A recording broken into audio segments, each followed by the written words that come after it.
Hello and welcome. This is Grant Hughes of Grant Hughes Investigates on YouTube. This channel evaluates all aspects of true crime. As you are aware, videos and live streams in this genre often discuss elements of crime that may be disturbing to some viewers. If necessary, take the precautions needed to avoid these feelings. Factual information related to cases is the key to fostering rational true crime discussions. Fortunately, you will find that here. Please hit the like button only once, share the video, and subscribe if you like my content. Thank you very much for watching.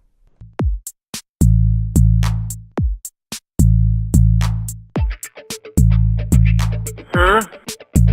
It's a house! Come on, man. What's wrong with you? Did you hear what I said? Huh? There's mosquitoes the size of bald eagles in that dadgum swamp. 5 brain cells, 4 aren't working.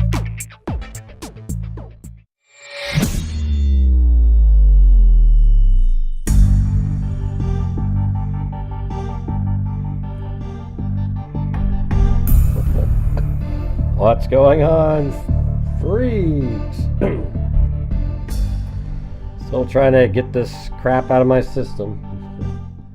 It's weird how long this lasts. Yep. Kind of sucks. Today was a busy day. I had to work on work. So today it's just a show. I don't like missing a show. You know, maybe we can just talk about whatever, but I do have a couple. We got there's more documents that came out, but they're nothing burgers again. In the Idaho case, let's see, we got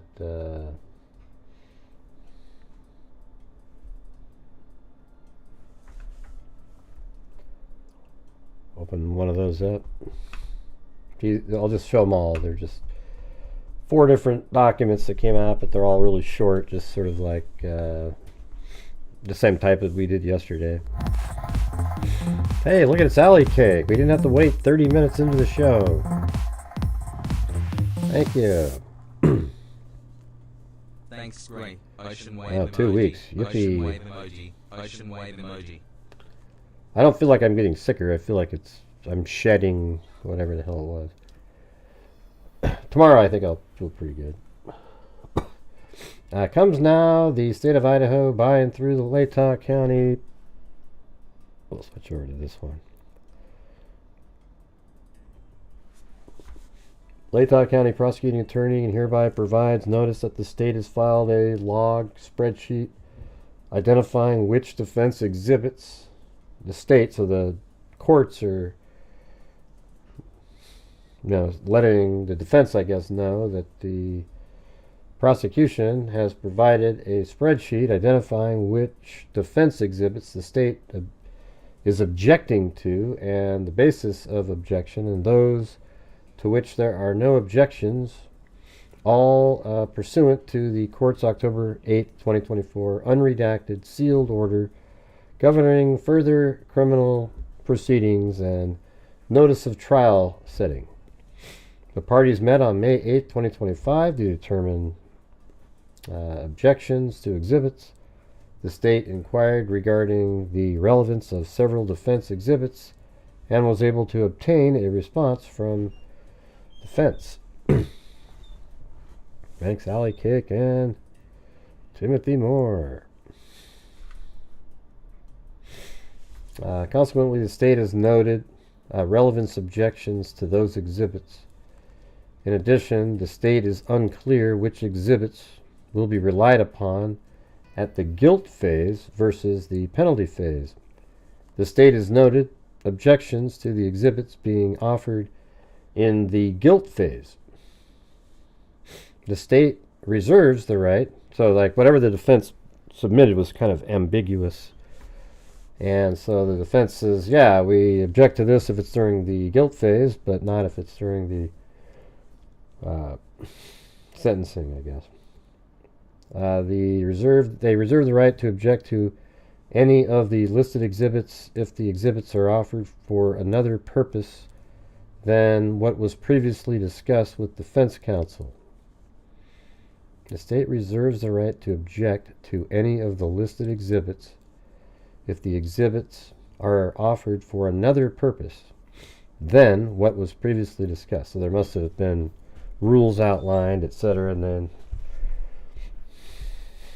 I mean, they have an ambiguous list. They're objecting to certain exhibits in the guilt phase, and now they're waiting for the defense to say, oh yeah, okay, this is what we're going to use this for, you know, blah, blah, blah, blah, blah. All right.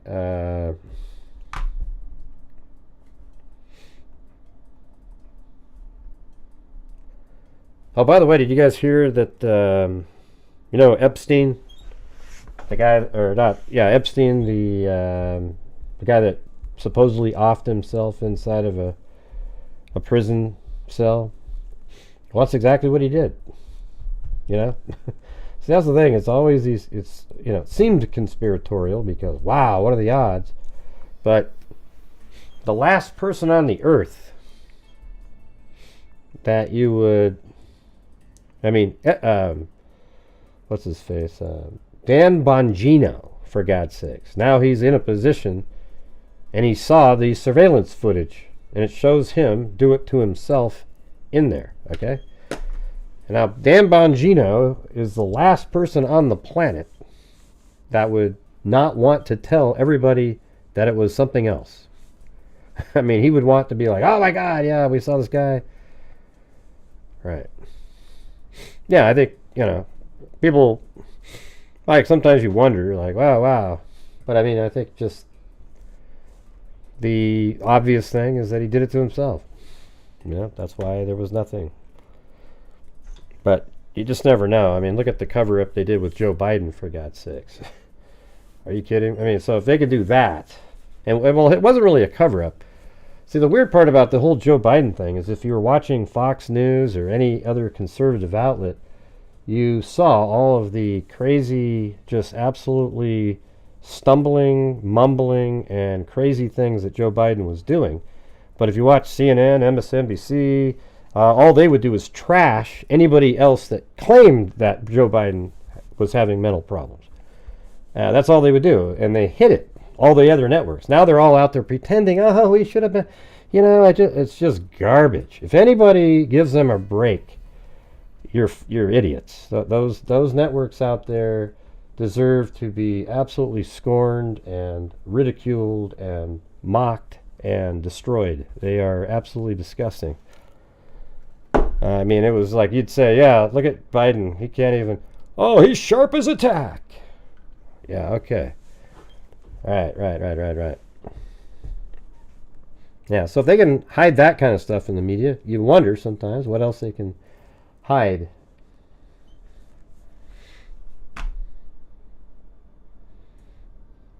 Change on what? Needs what? What are you talking about? What about the videos and clips of Trump falling into walls? What are you talking about?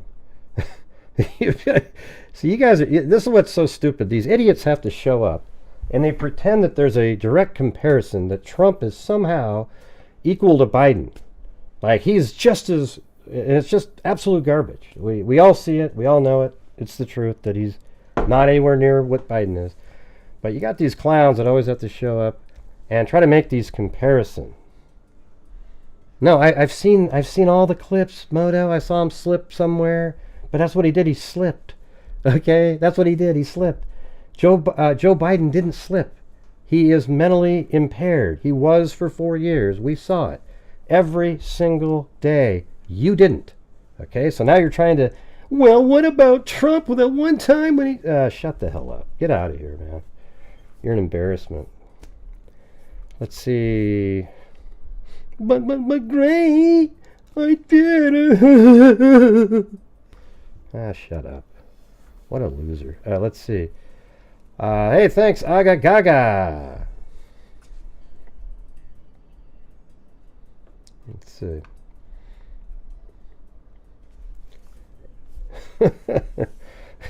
Jesus, it's just unbelievable.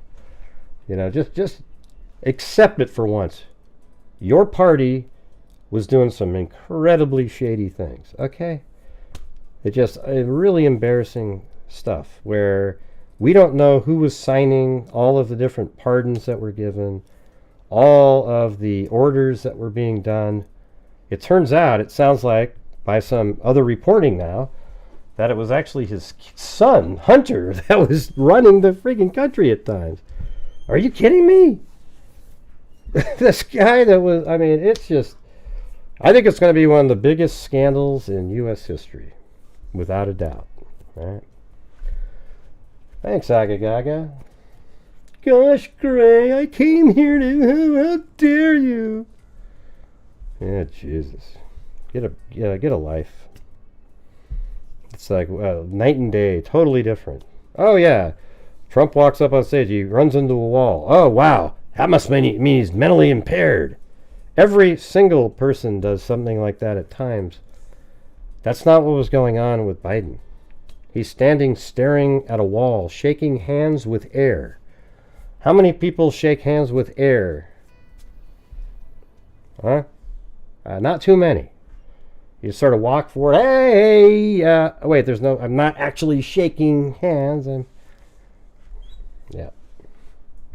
Anyways, compliant, this one's defendant's notice of compliance. Brian Koberger, by and through his attorney of record, hereby submit to the court his notice that the defense submitted a log of objections to the state's exhibits to the state on May 13th, 2025, after meeting with them on May 8th, 2025. At the May 8th meeting, the defense verbally identified which exhibits would be used for the guilt phase and the penalty phase. Okay, so this is later.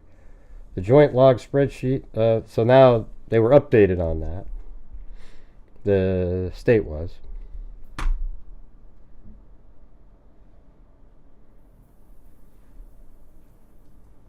What about the time he walked into a wall, Gray? You guys are absolutely nuts. Right, exactly. And every day he talks for hours to people. Comes now Brian Koberger, by and through his attorney. He didn't have a rabbit following him around in the yard, leading him around so he wouldn't accidentally say something. Yeah, remember that? That was good stuff.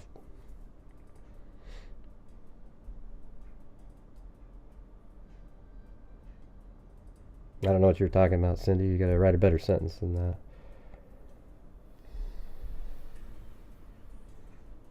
Oh wow, what's Jesus? I mean, she's just visiting, or that's crazy. This one's motion to seal defendant's amended Phase 2 mitigation witness list. Comes now Brian Koberger, by and through his attorney of record, and hereby moves the court for an order to seal the defendant's Phase 2 mitigation witness list. Okay, that must be if he's found guilty.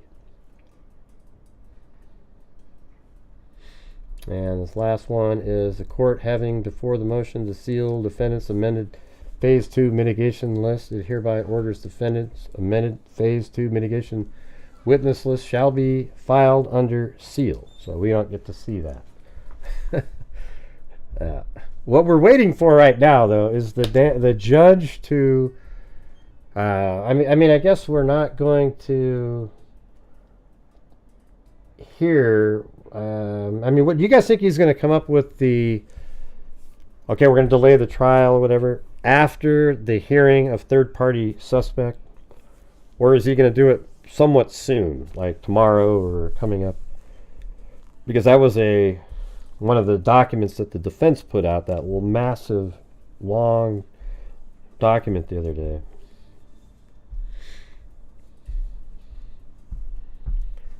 Yeah. I haven't seen Lefties Losing It, that lady on, what was it, Sky News or Australia? What's that? Sky News or something, right? I gotta check in on that. She was always so funny.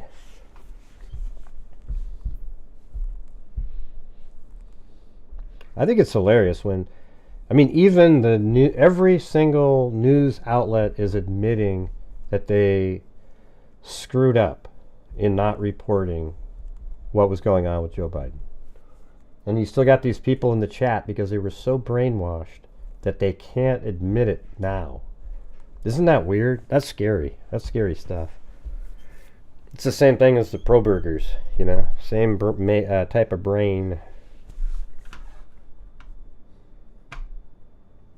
Yeah, Rita. Yeah, she's great.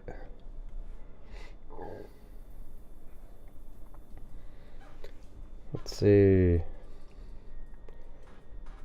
Absolutely true, right, Colin? Or Colleen? I mean, that's 100% accurate. Yeah, what I just said. I'm leaving, Gray. I didn't come for politics. Well, it just so happened to show up when I discussed Epstein actually did take his own life. It's on video, apparently. They're going to release the video. They're putting an enhanced version out, and they're going to put the original out. Dan Bongino said. All right, now Dan Bongino is probably one that thought he took his own life, and he's probably shocked that, oh wow, some of the stuff that I just thought was a conspiracy wasn't a conspiracy, because he's a pretty conspiratorial guy, Dan Bongino. So if there's anybody out there that you wanted to have in there that you would actually get the truth from, that would be, if there was a conspiracy, that would be the guy, right? Don't you guys agree with that? For all the people out there, I think he would be the one for sure. That's probably why he was put in there, because he would look into that kind of stuff.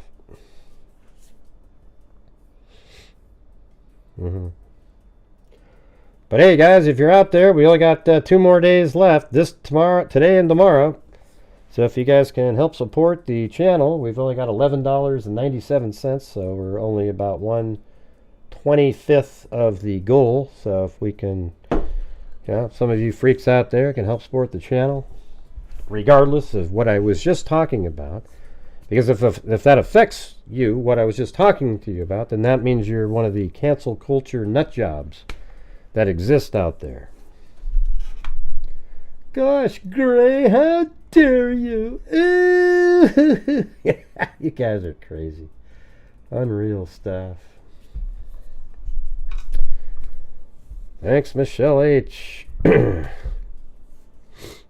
Usually, might not like to see some poor soul in despair offing themselves, but I mean, Epstein's not somebody anybody gives a shit about, like in those terms. I do, Gray. I need a trigger bunny. Let me know. Nope, no thank you. Not gonna do it.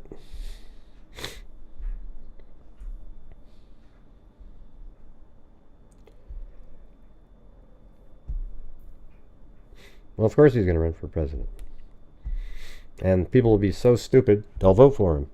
That's the reality of it. I mean, Gavin Newsom has been an embarrassment for his entire political career, making some of the dumbest decisions in the history of mankind, yet people will vote for him.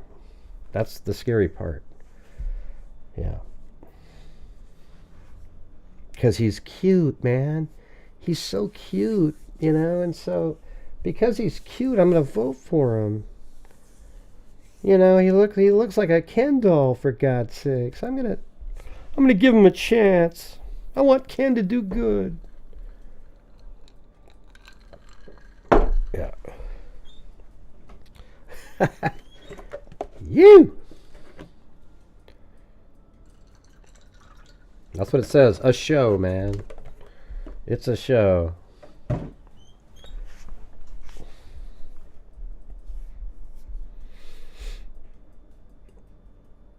Yeah, well, they're going to pretend they like him.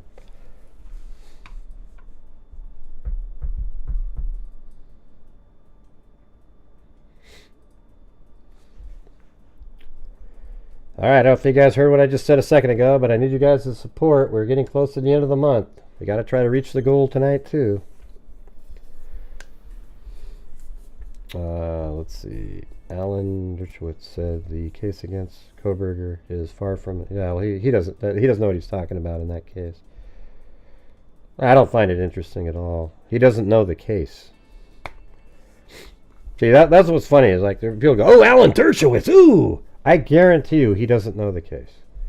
I would bet you a ton of money that he has not spent any time looking at the case. Like he doesn't know the factual elements that exist. If he did, he wouldn't say that. So that means he does not know it. I guarantee you he does not know the timing of the Elantra. He doesn't know specifically like the timing of the Elantra and when the knife sheath was left that has Brian Koberger's DNA on it. He probably doesn't know the fact that the Elantra is missing its front license plate. He probably doesn't know that the vehicle, the phone was turned off at 2:53 in Pullman, and then a vehicle matching its description is like a third of a mile away at 4 o'clock. Yeah, I mean, he doesn't know anything. So I don't care what Alan Dershowitz says. He's just one of those guys you bring on a show and they just have something to say. He's like a defense attorney.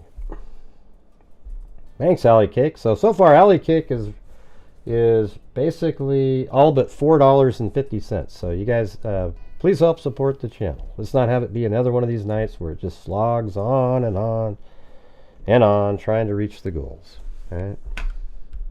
He didn't seem informed, John. He didn't seem informed. You think he sounded informed because he said the bare minimum of things that you would know. He doesn't know the facts of the case.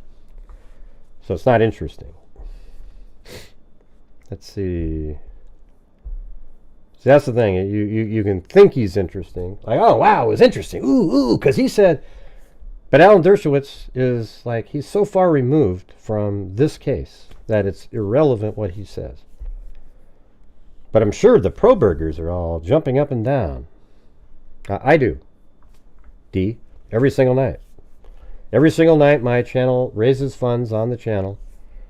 Help support the channel. And then at the end of the month I donate thousands of dollars. I'm trying to be able to donate $5,000 this month. We've currently already given out 2 in the month, and I want to be able to do 3,000 on donation night, which is coming up on the 31st. So you can sit there and whine and complain and do whatever the hell you want to do, or be part of doing something great, because that's what we do here.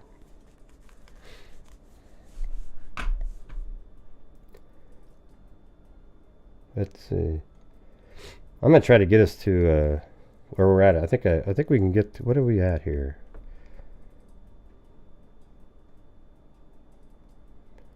It's we've given 244. I gotta make that, so we'll probably be at 248. So next month we'll be at $250,000 since January of 2020. That'd be pretty sweet. That should be like it should be a cool night, but the other YouTube channels, they're embarrassed that they don't give a nickel, so they won't say anything about it. Thanks, Tamran127.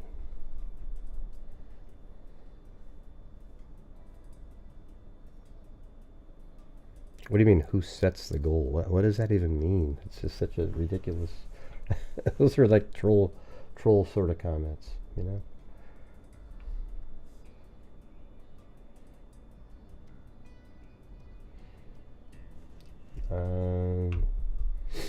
All right, so we got there's 2 new articles that came out today on the Alisa Petrov, so we'll go over those.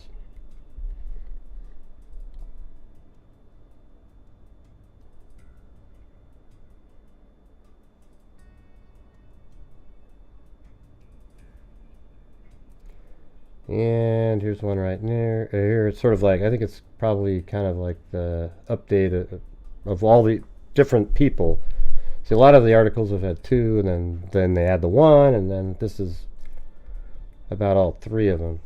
And I haven't seen this picture yet. But. It says 3 men are being investigated over a 15-year-old girl who vanished 5 years ago in Utah, with at least one sharing disturbing sex chats with while trying to get her to meet him, according to authorities.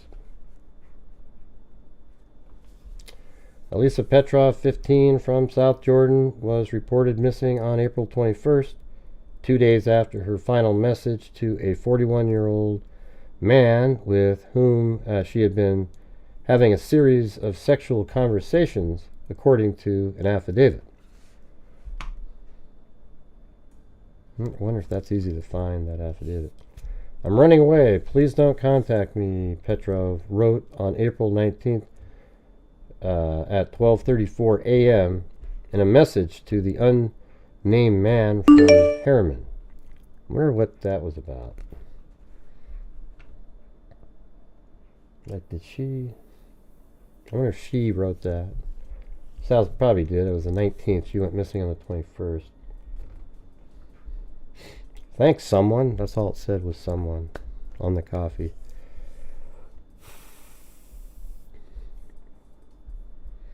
Alisa Petrov, 15, from South Jordan, Utah, was reported missing on April 21st, 2 days after her final message to a 41-year-old man with whom she had been having a series of sexual conversations, according to an affidavit. I'm running away. Please don't contact me, Petrov wrote April 19th at 12:34 a.m. in a message to the unnamed man from Harriman, Utah, who she met on Discord, the report said. Look at these guys. They're just... there's Glines, William Taylor Glines. He's a pretty hardcore criminal.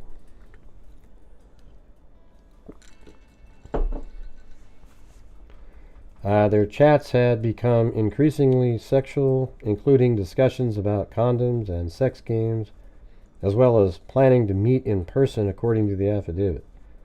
The man has not yet been charged, but the unsealed search warrant outlines probable cause for a search of his home and phone, citing evidence of possible enticement and exploitation of a minor, KSL reports.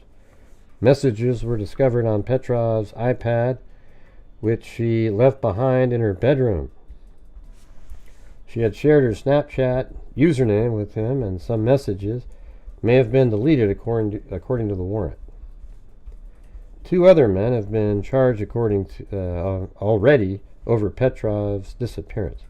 So that's the third one. William Taylor Glines, 37, is in custody in Texas, while a second suspect, Matthew Nicholas Menard, 35, of Florida, still hadn't been located. Oh, wow. So he hasn't been located yet. I didn't realize that. So I think that might be the person. If he's not been located, then she's likely with him, not this other person. Because it said up here she didn't want to...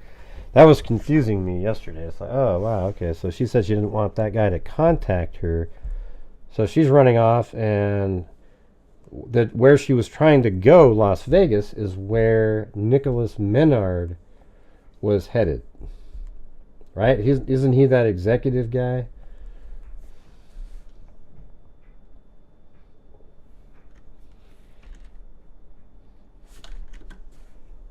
Let's see.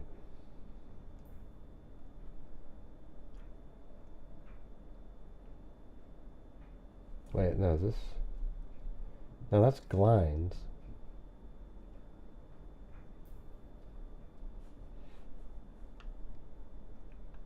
I'm gonna have to go back.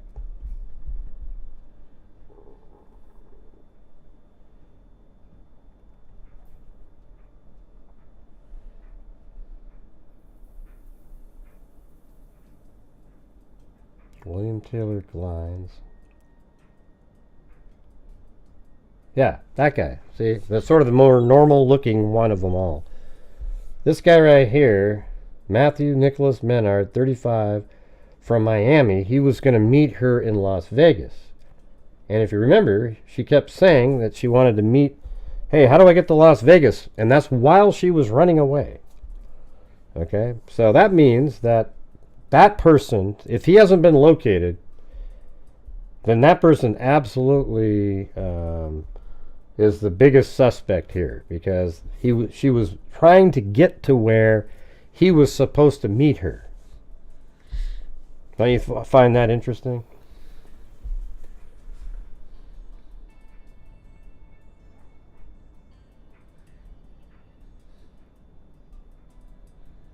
I think that's absolutely got to be it. She shared her Snapchat username with him, and some messages may have been deleted, according to the warrant. 2 other men have been charged already over Petrov's disappearance, while second suspect, Matthew Nicholas Menard, 35, of Florida, still hadn't been located. Oh, man. Well, that absolutely means he's with her somewhere. Or he's not with her anymore, but he's on the run. Now, do you guys agree with that? Or I mean, the other 2 seem to be cleared, basically. They're just other predators, but they might have all been part of the same sort of group of people on social media.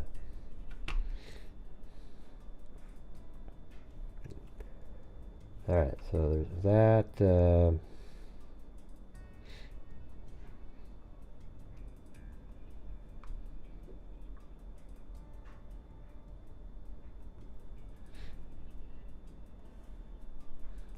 I guess East Idaho News had one. Alisa Petrov, 15, was last seen in Provo, Utah on the evening of April 21st. That's her right there. According to the South Jordan Police Department, she left school walking to a gas station where she bought some items and was later spotted on Utah Transit Authority surveillance video exiting a train in Provo just before midnight. Alisa reportedly asked multiple people to help her get to Las Vegas, and that's exactly where the Maynard individual wanted to meet her. Her family is offering a $20,000 reward to the first person who provides verifiable information that directly leads to the safe return of Alisa. On Wednesday night, Matthew Nicholas Menard of Miami, Florida, turned himself into the South Jordan Police Department in relation to the case, authorities announced. He faces multiple charges, including aggravated sexual exploitation of a minor, enticement of a minor, and criminal solicitation. Menard was booked into the Salt Lake City jail. Samuel Mitchell of Harriman, Utah, was also taken into custody. He is charged with sexual exploitation of a minor. South Jordan Police will continue its effort to locate Alisa and follow other leads, police said in a news release. But they haven't found that one guy yet. Menard, right? That's what it said in the last doc, in this one, this article here. Let me go back to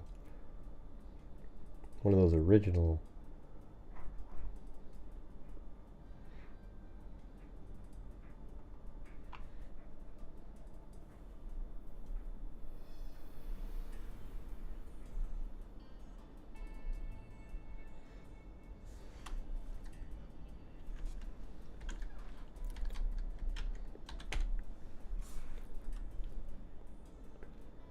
Those men are allegedly Matthew Nicholas Menard, 35, from Miami. Menard was charged with aggravated sexual exploitation of a minor, enticement of a minor, and criminal solicitation. Glines was arrested. Get down here. Inside, they found disturbing Instagram messages between Alisa and Menard going back to January 17th, most of which were sexual in nature. At one point, Menard asked the girl, "Are you secretly 15? LOL. To which she responded, "Of course. Yepers, I actually am in middle school," police wrote in charging affidavit. Despite knowing how young she was, they continued to talk, and the conversations are largely sexual in nature. Menard, over the course of several months, corresponded with the teen for the purpose of soliciting sex, sodomy, and child sex abuse material from the minor. It continued. He discussed in graphic detail his intent to abuse the child. He encouraged and engaged with the teen, all from the state of Florida, where all his substantial ties to the community and resources are. Eventually, the pair made plans to meet in Las Vegas, where Alisa told witnesses she was heading, and then go to his home in Miami. See, look at right there, look. Eventually, the pair made plans to meet in Las Vegas. And that's where, remember that? That's where Alisa said she was headed. She was trying to get there. Where Alisa told witnesses she was heading and then go to his home in Miami. Matt tells the victim he will fly to Las Vegas for a business trip later in May, and she can lay low until he gets there, the warrant alleged.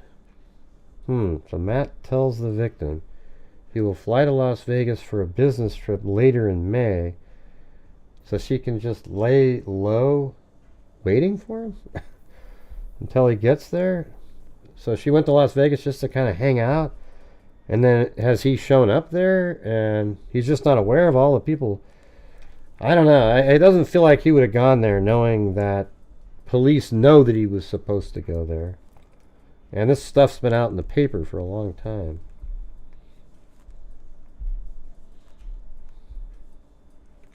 Matt tells the victim he will fly to Las Vegas for a business trip in May, and she can lay low until he gets there. They then plan to fly to Los Angeles, California, together for several days before ultimately going back to Miami, Florida, where Matt lives. Local police contacted Menard, who they said admitted talking to Alisa on Instagram and seized his phone. However, he was not arrested. But that one article, so is he missing now or what?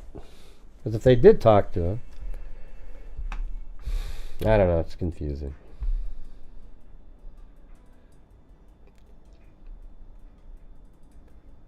And then there's another person named Glines who allegedly started talking to Alisa in February. So he started talking in February.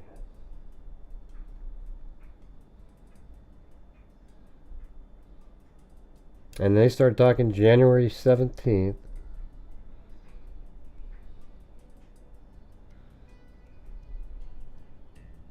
That seems like that's part of like a group. Same time frame and everything. Thanks, Vintage Peacock. Alright, well, we're having a really, really slow night tonight. So, again, if you're out there and you have the ability to help support the channel, that'd be great. We try to reach goals every single night so that we can do some great things at the end of the month. Hey, thanks, Jules.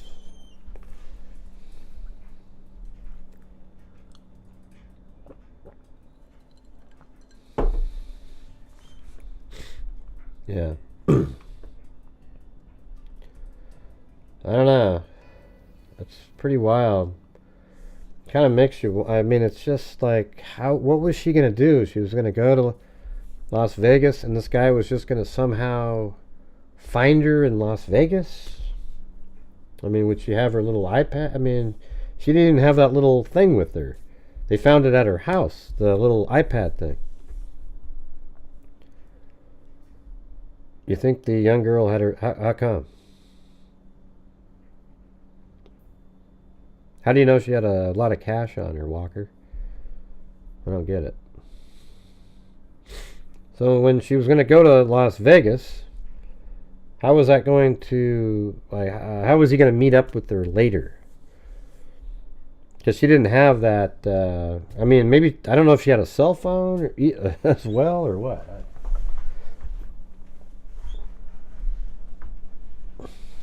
No, I didn't read that he turned himself in. That's what the confusing part is. The Maynard guy in this article said, let's see.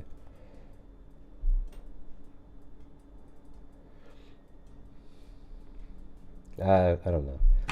One we saw a minute ago, the first one we read was Maynard. They haven't been able to find him. And the one that was before is that they were able to, police were able to contact him.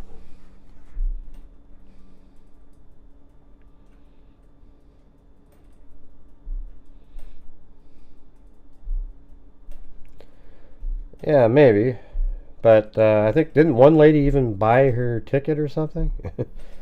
You know, like somebody paid for something for her. I don't know, man. I'm not sure what she had.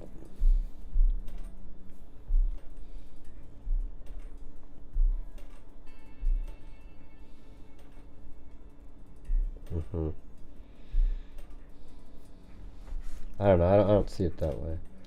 You could be right. You never know. You never know.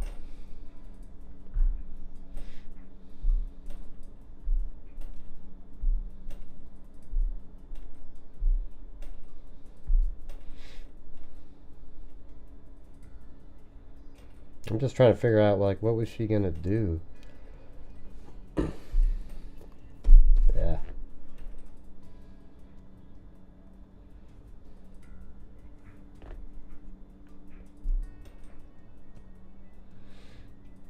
She entered the, so the mother dropped her off at school. She entered the building. She didn't make it to the class. Instead, the parents said she went over to the gas station to get, that usually kids go for snacks, but she told a couple boys there that she planned to run away. They told her, no, don't do that, but I guess she went for it anyways.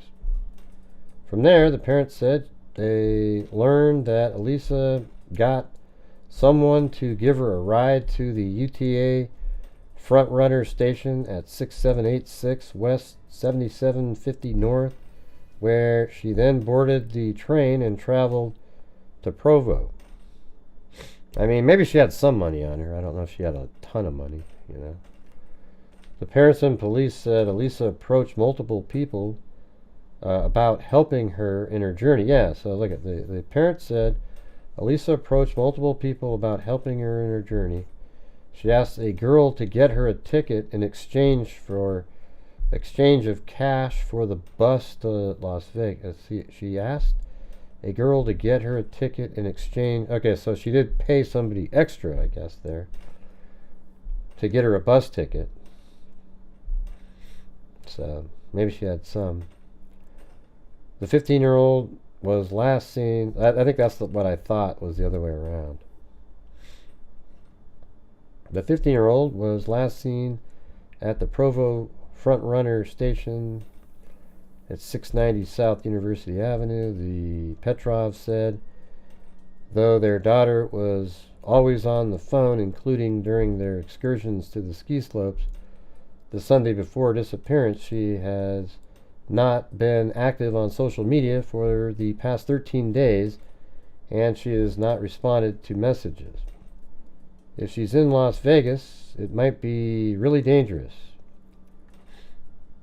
So don't they have a record if she got on the bus, though? I mean, so if she got the ticket, don't the police have an update where, okay, yeah, we know that she got on the bus and she made it to Las Vegas? It just seems so, like, what's going on here with the reporting? It just doesn't make sense that this is like days ago this was all known.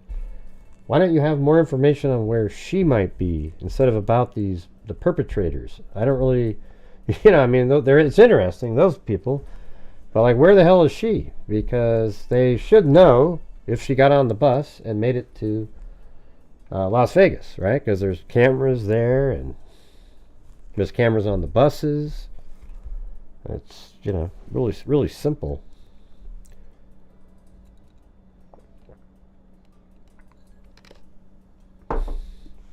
Yeah, that's probably what it was. And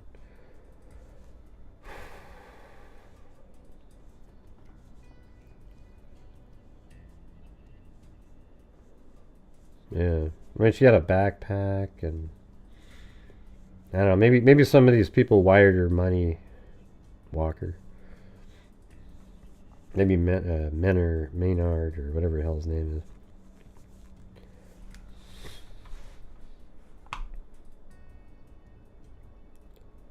Yeah, we know. We went over it yesterday, Laney. Remember? Yeah.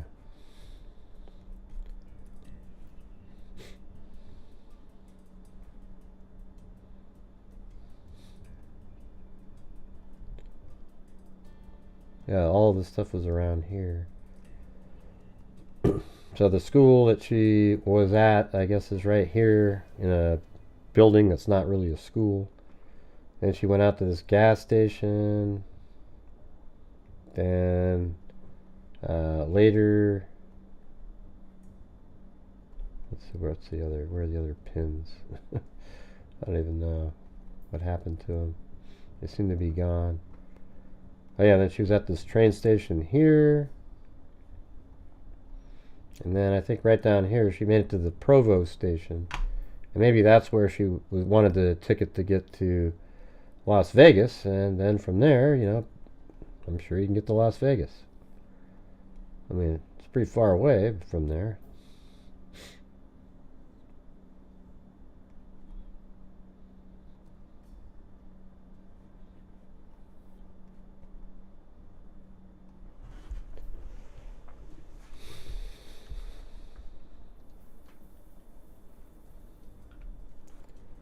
Alright, we've only got one channel member tonight, you guys, and we're still at 1/8 of a nightly goal.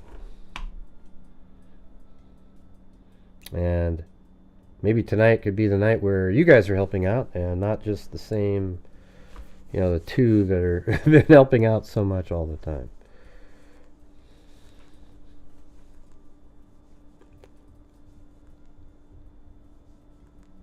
Yeah, I'm not sure what you're talking about, Lady Carter. We're just showing you the bus stops that she went to.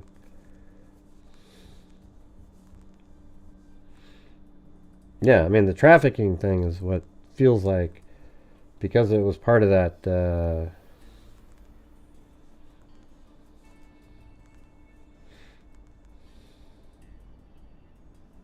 I mean, it feels like there's like the network on Telegram or something, that you have 3 guys that are communicating. I mean, are they all working together, getting her to do stuff? One of them said that she was cutting herself in one of these articles. And so is that really what was happening? Wow, hey, thanks. Aga gaga. Aga gaga. Boom chakalaka aga gaga. Yeah, thank you. Let me turn that. Maybe can I get that on? Not sure if I turn it on quick enough.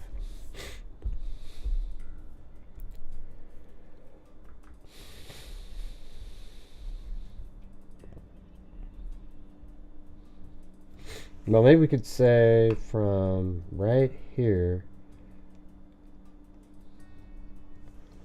this Provo station. Alright, let's use the, let's put it in here. Get directions.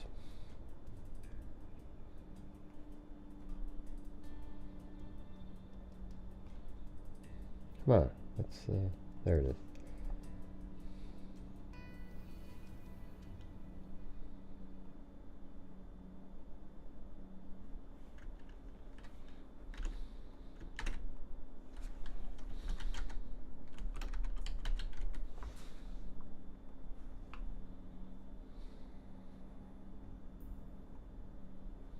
No, there you go. There's the route. Pretty direct, really.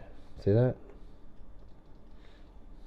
And they said it would take not too long a time, really. I guess it's closer than I thought. But yeah, I mean, if you use I-15, it's 5 hours and 10-minute drive. You know what's crazy about it? She was supposed to go there on April 21st. She's running away. And he's saying, yeah, I'll meet you there in late May sometime. What the hell was she going to do there for a month? I mean, this is ridiculous. Did she have a place that she was supposed to go in the conversations with him? She obviously went to the place where that guy was supposed to go. Jeez. That's crazy. Man, I don't think she'd have to have $40,000 in her pocket or something. you know, like $3,000. There's no way. There's no way in hell. Oh man. Yeah, I'm sure. Like it's 7 hours if you kind of. It says if you take the bus. So I see it right here. See that one right there?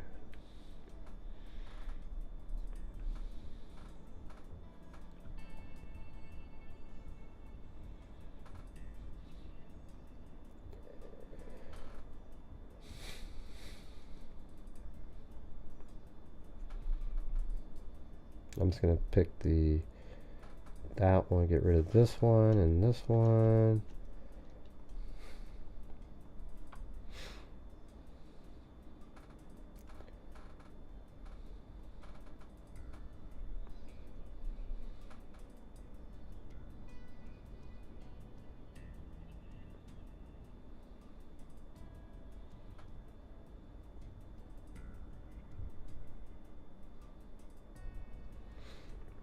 All right.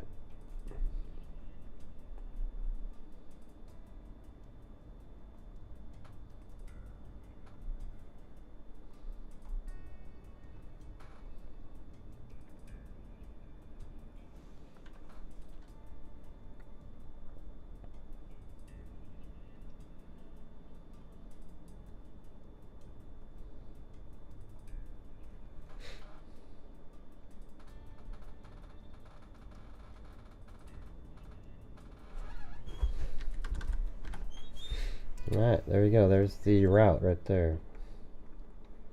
I mean, it's really direct. You get on that bus, and basically it just goes... I mean, look, boom, right onto the highway. I don't know if that's how it goes, but maybe it picks up more people. But once you get on that highway, it's just straight down, and boom, you get to Las Vegas. I have it go right to the middle. And what was she going to do when she got there? I don't know. Why would she just go to a homeless encampment, you know? Like, I mean, I don't... She might have gone to Las Vegas and then didn't know what to do when she got there. But you would think somebody out there would have said something. This is a weird one. It's not just sort of like that Menard guy. What does that mean? I mean, the story, before it became big news, he could have been there already. And, you know, privately said on a Snapchat, okay, hey, I'll go right there now. And got her. And put her somewhere. And then he goes back and but law enforcement would be able to track all that stuff. Because remember, the story didn't really become anything until like later in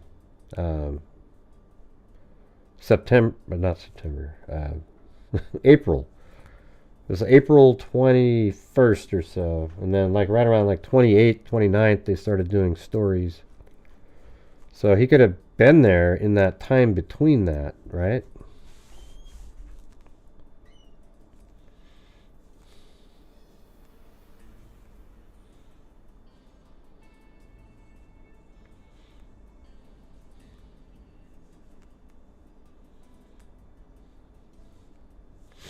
Yeah, could be, yeah. You know, if it's a trafficking situation. You know. If it's a trafficking situation, it could be what Ann was saying right here. Where hold on, I get it.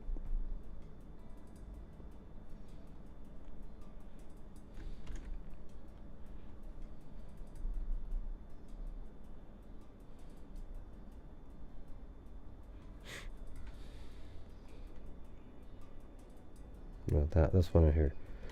My guess would be if he was going to show up, if he wasn't going to show up until some weeks later, or he was going to show up some weeks later.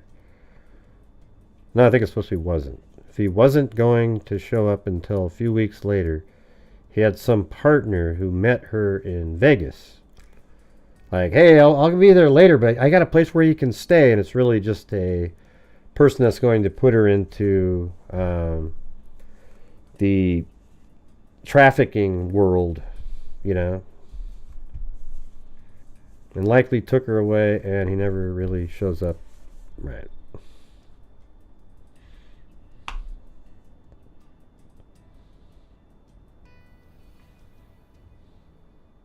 Anything good in the new? No. Nothing really interesting in the BK docs. There's just 4 of them. They're just, yeah, nothing. I mean, really boring stuff, actually.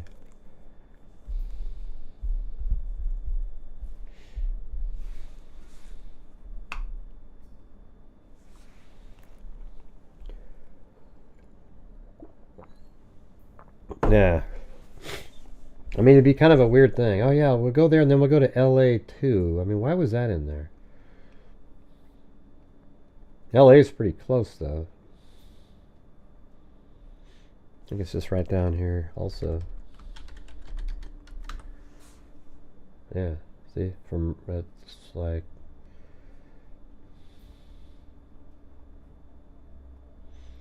Yeah, it's probably 250 miles driving. Looks like you go through Arizona for a moment.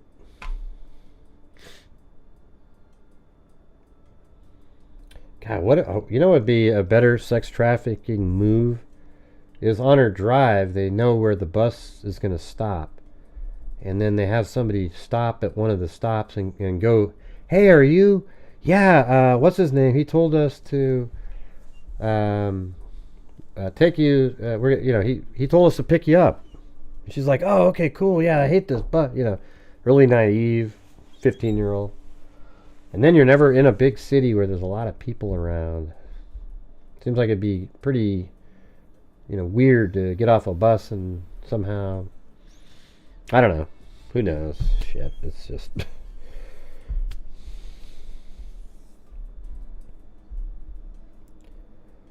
Plenty of weirdos around, yeah.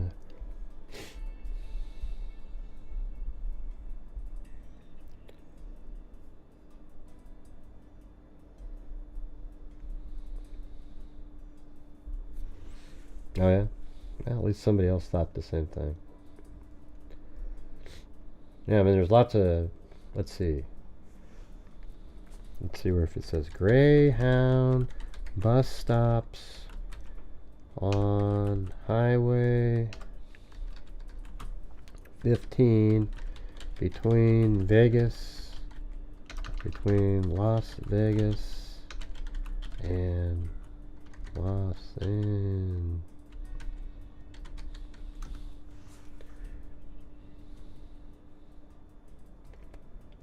Oh.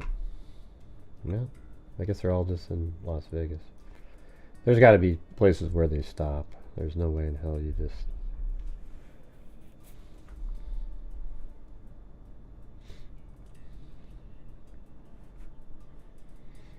Was it Provo? Is that it?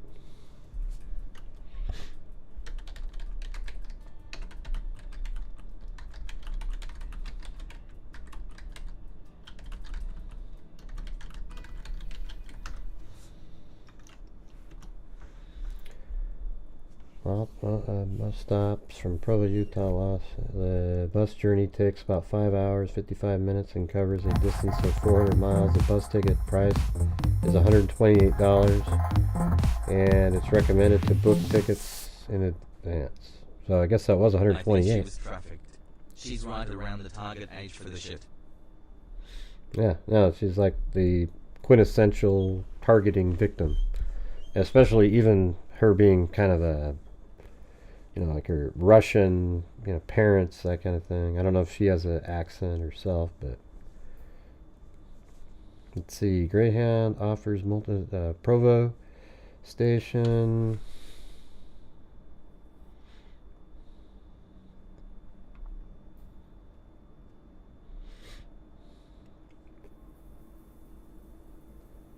How do I track my Greyhound bus?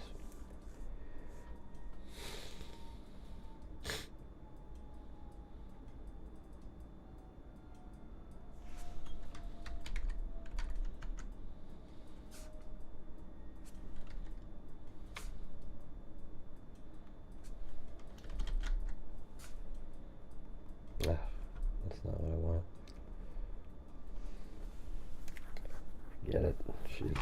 too much.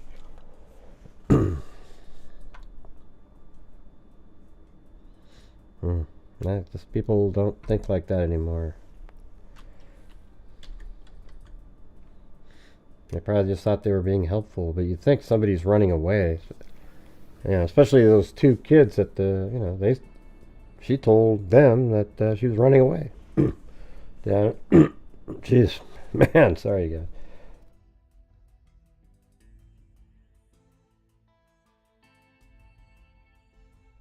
Man, that's crazy.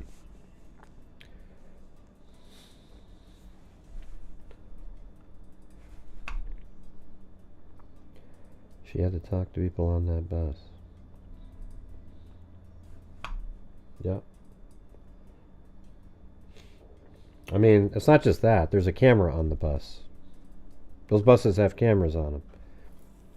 And then when she got off the bus, you'd think there'd be something. Like the bus driver would have... Yeah, it's obvious, you know. Somebody knows something. But you guys were still lingering on one channel membership. But for the miracle above, we are still only at a third of the goal, even after Aga Gaga. So, need you guys' support. Let's see. I don't have any more to discuss on this one, though. We can sit here and keep theorizing. I don't have any extra, Is there other surveillance footage out there, though, of her?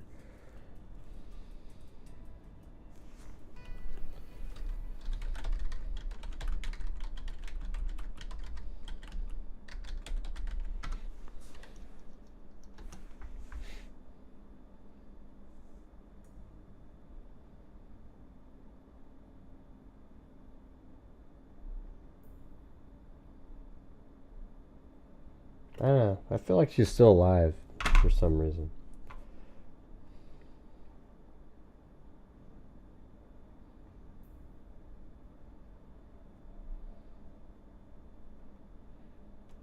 I don't know.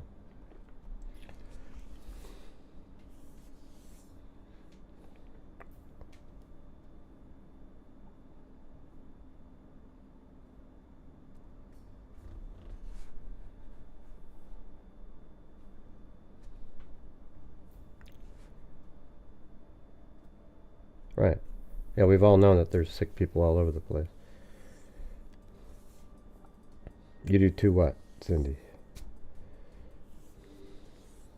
Oh, still alive.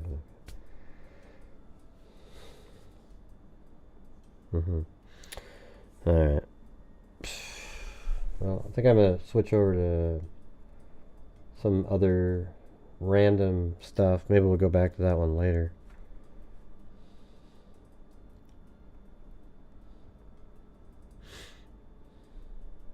Yeah, I mean, if she's been trafficked, she could be anywhere. Las Vegas that's what they do there.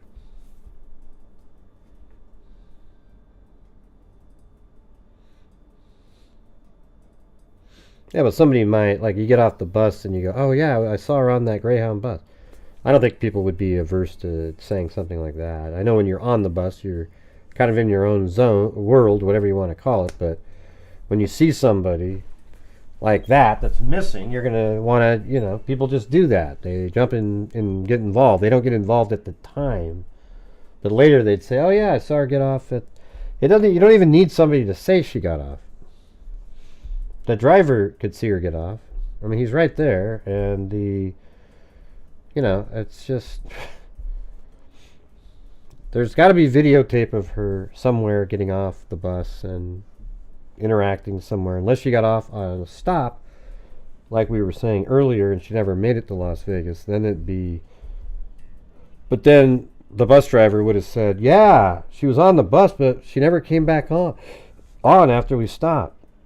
Because to get off the bus, if you're just picking somebody up, I think the driver would say something.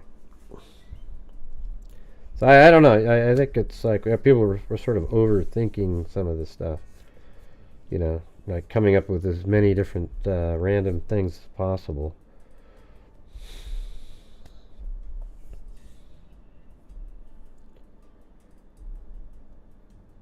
Right, I saw that. I've already shown all those articles, Ann. I'm not sure if you've been watching or what's going on, but hey, thanks, K-Me.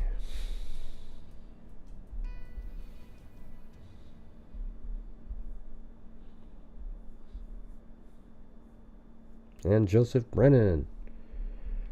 Yucking it up there.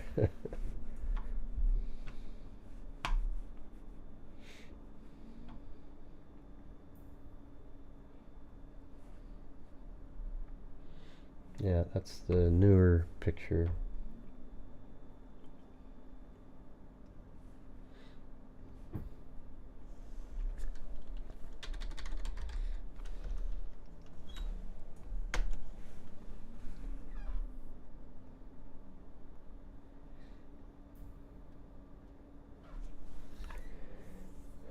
Okay, I know, just, I don't know what you're confusing me, Anne, with some of your comments. Just, I've already shown it 100 times, so I don't know why, what you just said. Yeah, I know, I'm talking about the one, right, but I mean, you didn't need to tell me that's a good way to get her picture out, because I've shown it 100 times, and that's all we got to do. Right, so, that's it. Don't need the extra comments, and, alright, so, anyways, there you go. There you have it. She's missing. Crazy, she happened to be headed towards the spot where one of the three men who were, basically sexting her said he was going to pick her up. So that seems to be, out of the three, the closest, the person that would be more likely to know what may have happened to her. Right? So there you go. I'm feeling sort of, I don't know, I feel better, like, like it's trying to get out of my system now where it was building up before, but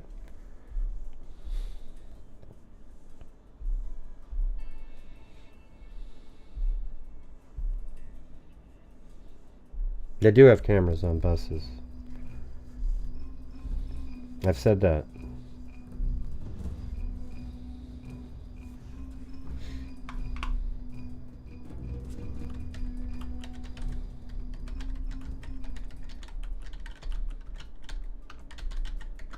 Let's see. Yes, Greyhound buses generally have dashboard cameras. I guess that doesn't mean... How about internal? Do Greyhound buses have internal cameras like buses? I mean, like school buses.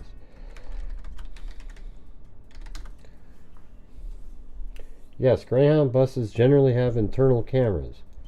While it's not as common as on school buses, they do use dashboard cameras to monitor the driver and potentially record incidents. Additionally, in the event of an accident, a camera may be recovered from the bus for investigation. School buses typically have multiple interior cameras, often 3 to 4, covering different areas of the bus. So maybe it's not quite as... you'd think they'd have something, that would show who's coming onto the bus or something.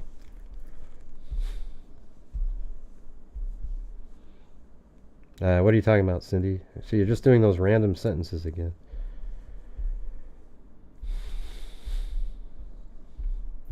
I don't know where it went. But K-Me gifted a membership. I don't know if it went somewhere.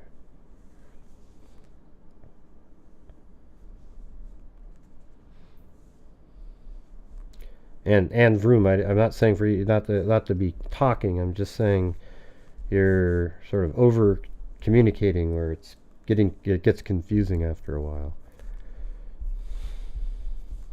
It was probably supposed to be mine, huh? Maybe. Timothy Cecil said, and you too can support the channel with a super chat, coffee, or gifting membership. Thank you very much. And you too, index pointing at the viewer. I mean, your other comments, I showed it on the screen. All right, you guys, come on, let's go. We got to get to the goals, man. We can do it. Yeah, I mean, and you had some good comments. That's why I put them on the screen. But then it got where I was like, oh, okay. Went to the vacuum of gifted memberships. It's out there somewhere. Maybe you got gifted to somebody that's been blocked. And it doesn't show up. Who knows? Who knows? We're at 40% now.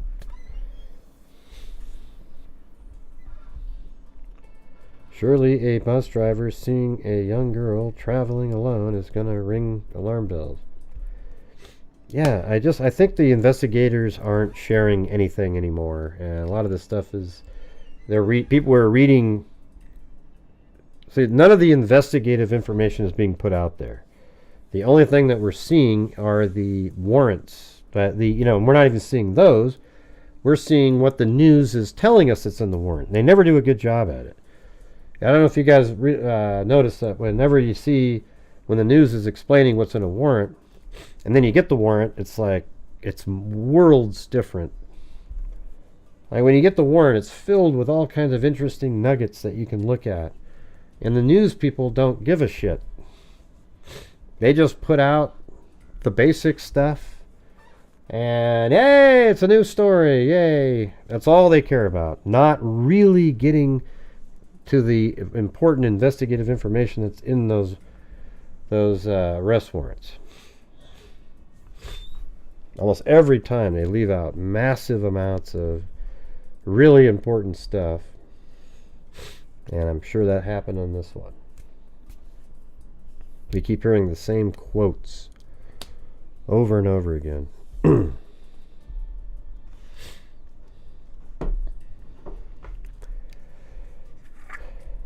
going to try this, putting some of this Vicks right below. My wife told me to do that. I put some on the soles of my feet last night. I don't know if it did anything. I couldn't tell.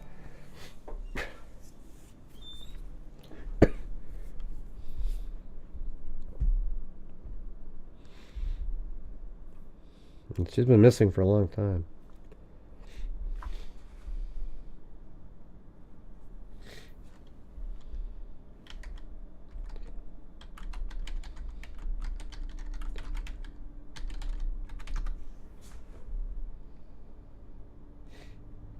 And I don't think there's any press conferences. Yeah, no, that would make me sick again for another month. That's what you're trying to do, though. Right, Zozo?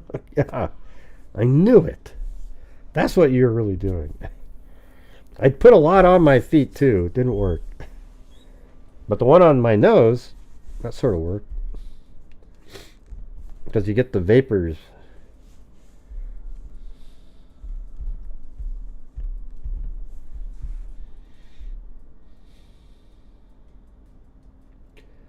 Well, guess what I'm going to do now, you guys?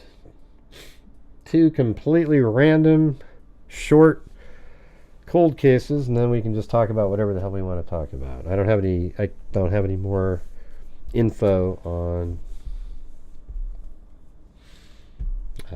Petrov,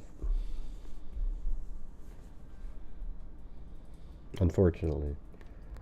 Well, Alley Cake's trying for a wave. Will it happen with this slow crowd tonight? We don't know. Likely not. Ocean wave emoji. Ocean wave emoji. Ocean wave emoji. If we can get 25 more of you to follow Alley Cake there, we'd reach the goal tonight.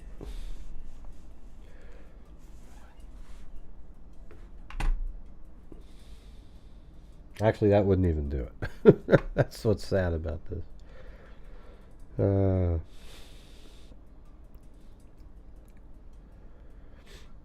Well, there's a second one by Timothy Cecil.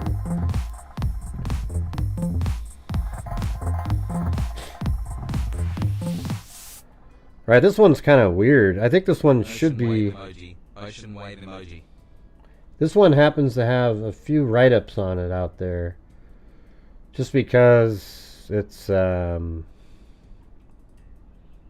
like a surveillance shot. That's it. So it's amazing how important having surveillance is. And there was no newspaper articles, by the way. 0 that I could find. And mainly because it's in Los Angeles, and I don't know if the LA Times... I guess we could try. Let me just try it.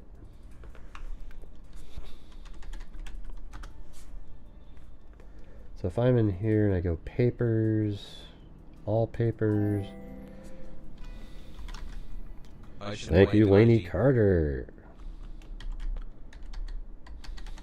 If I go like that, Los Angeles Times. Okay. Does it have a range in here? Matthew Chase. Timothy, ocean wave emoji, ocean wave emoji.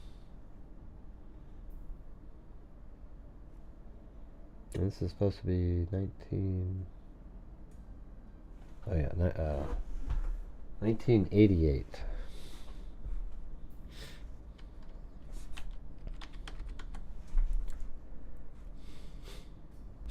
Hey, look at that. We got Tamran. Laney Carter. Look at that, Alley Cake. One of your waves actually picked up. Well, you did you did your own wave. Emoji, ocean wave emoji. Ocean wave emoji. Alley Cake joined her own wave. That's awesome.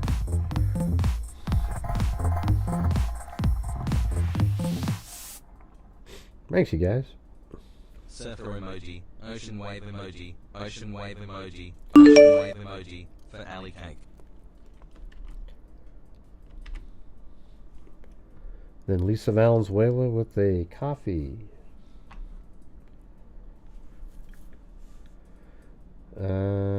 Yeah, I don't think... but no, he never made it in the paper. That's what's ridiculous about this. So let's just go through a few of these. I think they're pretty interesting. It's pretty crazy. So this is on AM, America's Most Wanted fans, I guess. Hey, thank you. And NCIS True Crime. Hey, love you all too. Love you too. I'll be back if you want me to. Hi, great. Love y'all. Yeah, very cool. It says, from Unsolved Mysteries Wikia, Matthew Chase. Details, 22-year-old Matthew Chase vanished shortly after he used an ATM in Los Angeles, California.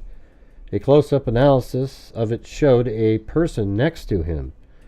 And this person was making him try to withdraw money. Police believe that he may have been withdrawn a large amount of cash in an attempt to alert someone. Yeah, so he intentionally tried to ask for way more than you're supposed to take out to try to have an alert go out. His car was found 3 weeks later. Several people claim they met him at a local homeless shelter shortly after his disappearance. This instilled hope in the hearts of his family and friends. Unfortunately, his body was found 3 months later in nearby Pasadena. His killer and the man next to him in the ATM surveillance footage remains unknown. I think this is just stupid. That one seems okay. This one here, I mean, come on. No suspects have been named in the case, although a bandana found in Matthew's car suggests he may have fallen victim to gang members. 2 composites have been made of the abductor. Hey, wow, thanks so much. Look at that. 5 gifted memberships from NCIS True Crime. Thank you.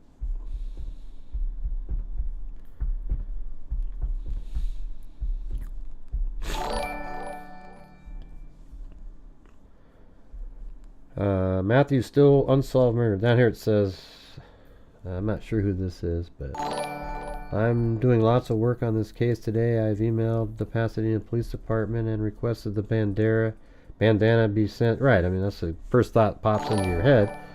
For DNA testing. That was 2017, though. That was before any of it became.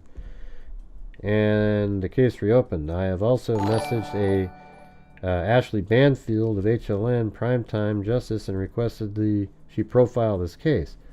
Though I'm not sure if it usually the kind of case her show covers, she might profile on the order that Matt was the best friend and roommate of Teresa Dahl, who used to work for CNN. Ashley used to work for CNN, so the two may know each other. The bandana is definitely the best clue in the case. The lettering on it was ES, PBS, CLS, which could definitely seem to suggest it was the work of the East Side Playboys, which seemed to be a rather violent Mexican-American gang that operated in the area. With the surveillance camera footage of the perp and the bandana as clues, I feel this is a solvable case. Let's see. So I guess this is a Walsh fan. Slight correction. Yeah, not sure what that's saying.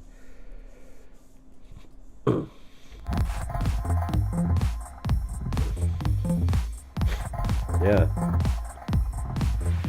Yep. Jeez. Sandy, ocean wave emoji. Everyone Gray will be giving away money at the end Oh, of does the Sandy month. start a wave Every too? dollar that the channel assists makes an actual difference. Cool. We're at let's see. About 65% now. It's pretty good. So there's that one. So this is pretty interesting, though. You'll see here how it all kind of played out. There's another one, the Unsolved Wiki. It's much longer, though, if you see that.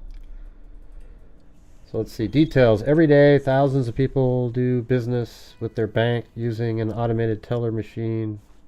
Maybe I'll have this guy read it. Details every day. Thousands of people do business with their banks using an automated teller machine or ATM. It has become a normal part of our life. However, anyone standing alone in front of a bank at midnight withdrawing cash from the automated teller would naturally feel apprehensive. It is hard not to nervously look over your shoulder as you wait for the computer to take care of your financial business. At midnight on June 8, 1988, a young man in Los Angeles, California, visited one of these machines. What happened to him suggests our fears might be more real than imaginary. At around 11:45 p.m. on June 8th, 22-year-old Matt Chase returned home from dinner with his roommate Teresa Dahl. Thanks, Allie. When they got inside, he remembered that he had to deposit his paycheck. She lent him her car, a red two-door 1983 Volkswagen GTI, and asked if he could pick up some cat food on the way home. He had known her and her brother Steve since childhood. They all moved to Los Angeles from Medford, Oregon. That night, when Matt left their house, he took only his bank card with him. He left his wallet at home. According to Teresa, it should have taken Matt between 10 and 15 minutes to run the errand. The bank was about 2 blocks from their home. Normally, he walked to the bank, but on that night, he took her car. She figured that 15 minutes would have been a sufficient amount of time. It is known that Matt did arrive at the ATM that night, but he never returned home. His friends and family are still searching for him. Yeah. The next morning, when Matt still had not come home, Steve and Teresa called the police. Steve then called the bank, and by using Matt's social security number, convinced them that it was Matt calling. Steve and Teresa wanted to find out if he had used his bank card the night before. The bank said he had, several times. Steve and Teresa called the police again. Detective Scott Burkhart realized that Matt's case was not going to be a normal one. It would be one that would require in-depth investigation. He also figured that it may not turn out to be a good case and that foul play may be involved. When detectives reviewed the bank records, they discovered that Matt had made a successful deposit of a paycheck and received cash back. He then returned to the same branch approximately 30 minutes later and attempted to withdraw $280, which was over the amount of cash he could receive per day. This was... Yeah, so right here it says, when the detectives received the bank records, they discovered that Matt had made a successful deposit of a paycheck and received cash back. He then returned to the bank, so that means he was abducted between the time that he got the cash back and So it's almost like, did he go to, did he stop somewhere else?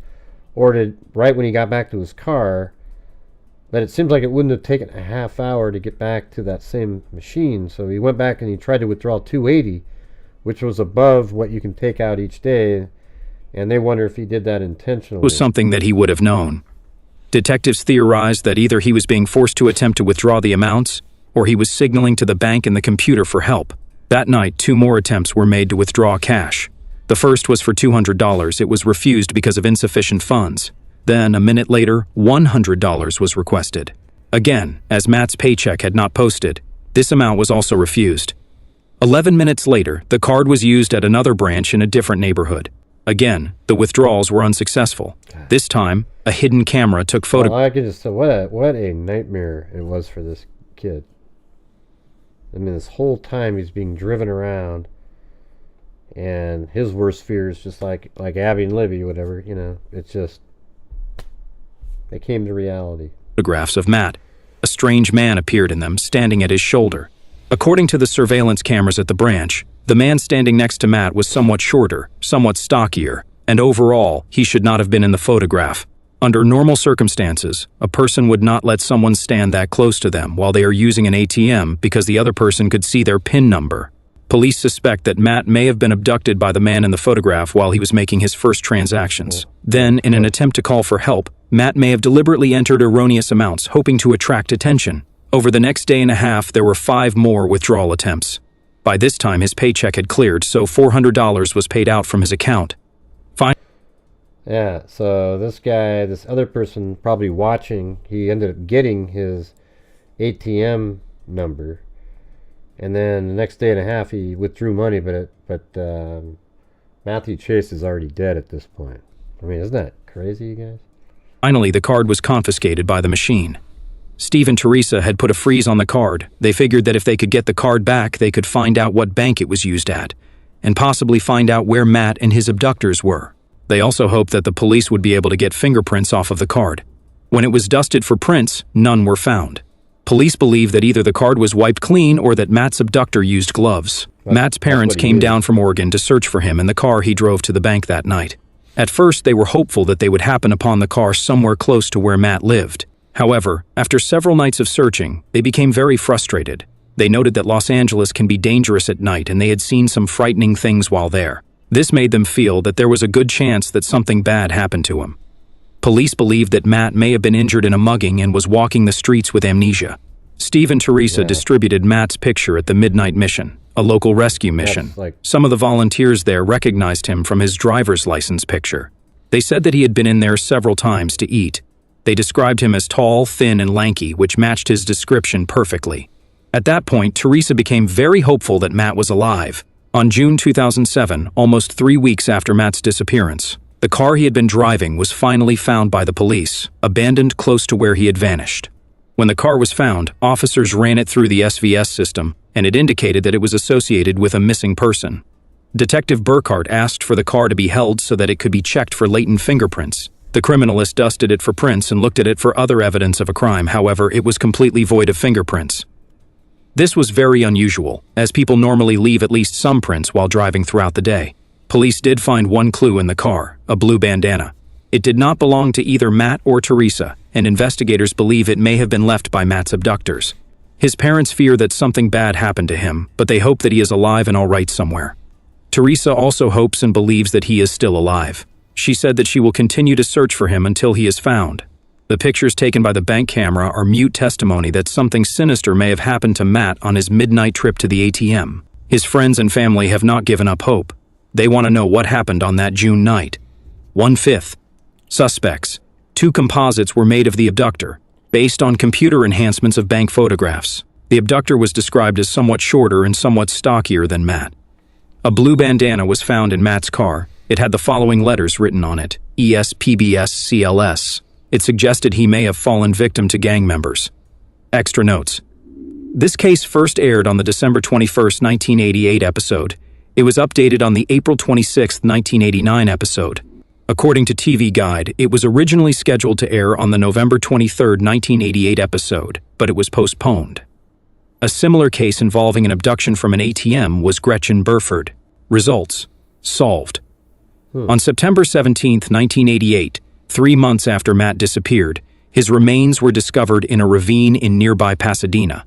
However, the Los Angeles coroner's office was unable to positively identify him until March 29, 1989. The identification was delayed by the difficulty in tracking down dental records. The cause of death was a gunshot wound.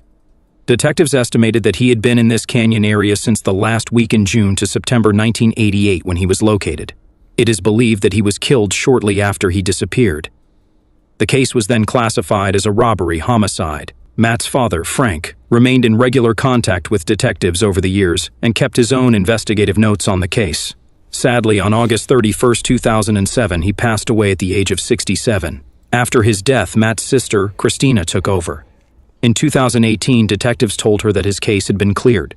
They determined that his killer was a 20-year-old suspected gang member named David Bear Meza.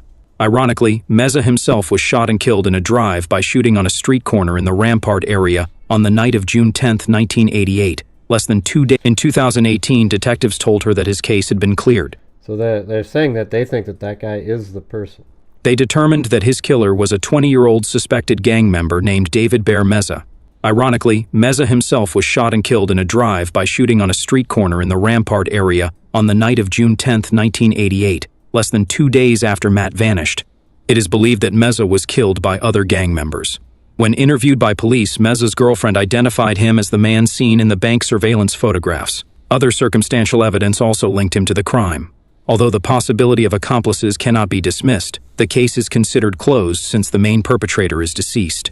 Links: Matt Chase on unsolved.com. Yeah, so what's weird is it's actually on, it's still on the Faces of Unsolved, so they think that they solved it, but it hasn't really been, who knows, right? So we got that one, then there's one last one. This one's interesting because it actually shows the images at the look at that. I mean, that's crazy. Let's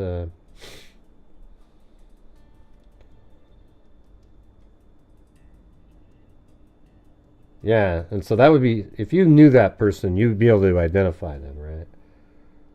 Here, let me download this.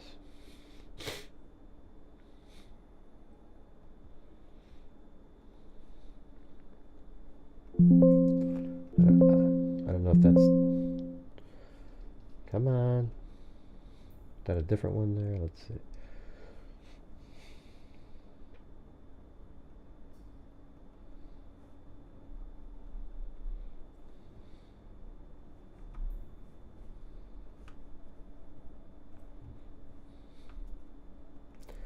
All right, guys, we need about 12 more channel members, and we've reached the goal, and I'll even donate 5 myself if we get the other 12 new channel members. That's where we're at, I think. Let's see. Well, actually 11 would be good.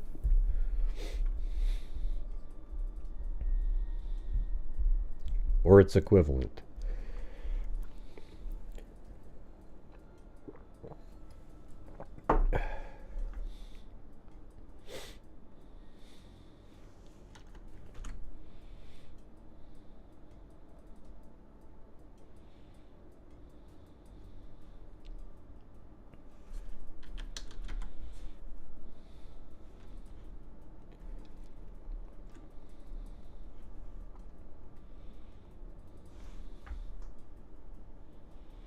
I mean, that looks like a Caucasian person. If I was gonna guess, Although it's hard to tell because it's.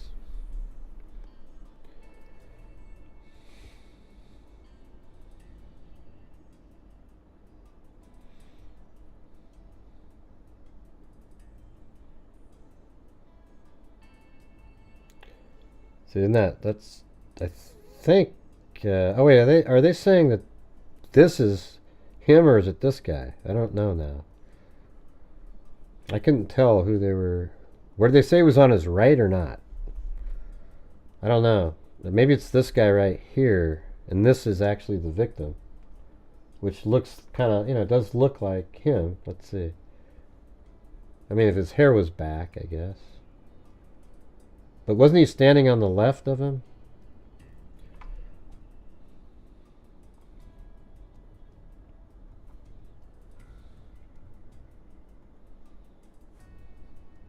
Yeah, but the angle, you can't tell who's shorter in that picture.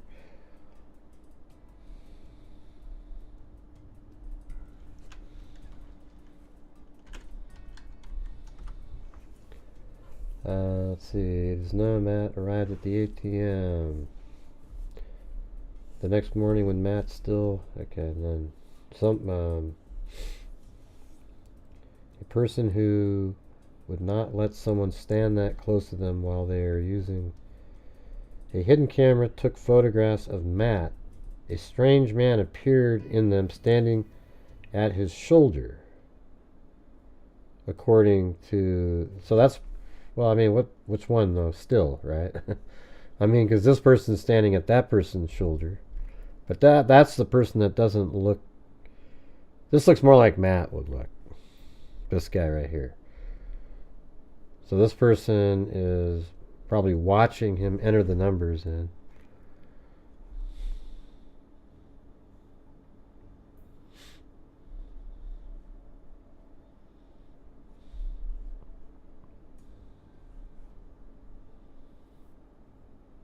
So, I think, yeah, and also that sort of matches what they're, so I guess those drawings are okay, but look, I mean, they're, so that looks like more like it's trying to be that one than this one, right? So, obviously, then that's the person right there.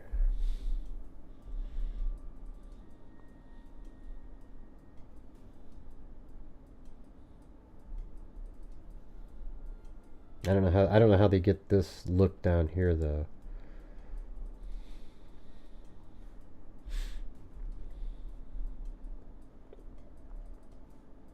See how much better that was though? Just the lighting change there. I mean, look, I can barely see that guy. But if you go like that, so if you have the original, you can really dial stuff in, but that's better, especially on him. But yeah, 11 more channel memberships, you guys. We can do it. We can do it.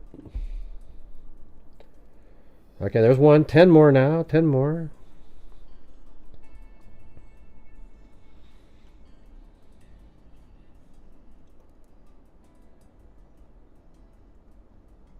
Okay, let's try this one. So this one I might be able to do something with too.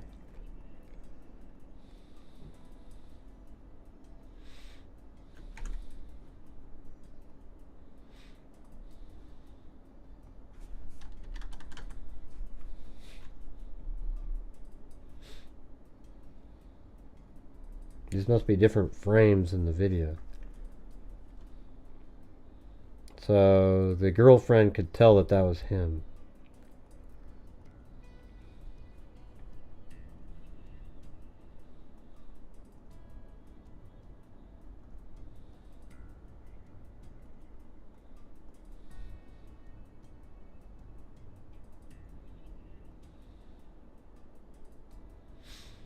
Yeah, that one's pretty bad.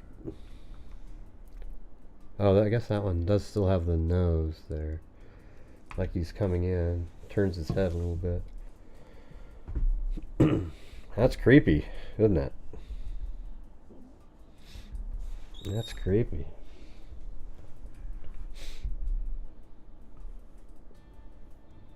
I don't know. I was thinking of looking him up.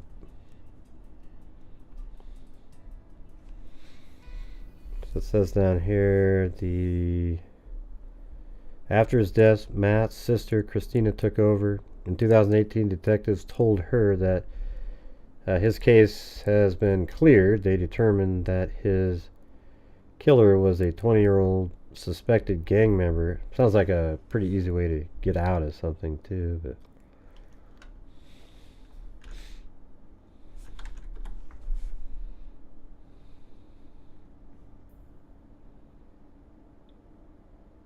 I don't think there's any pictures of the guy out there. That's 1988. You know, maybe you can find him on Ancestry.com in a school picture, but you know, who knows where he's from or anything like that. Could be from anywhere. Well, thanks, Alley Cake, again. Hey, they're trying for another way. We just need 9 more of those, and we'll hit the goal, and then I'll send in the 5 memberships myself. Well, there you go. This one at least has somewhat of a, hopefully a positive, you know, like they think that they know who it was. Thank you, J Love. 8 more. All right, so we got another one of these. But there was 0 newspaper articles on that one. It's kind of sad, isn't it? 0. Not a 1.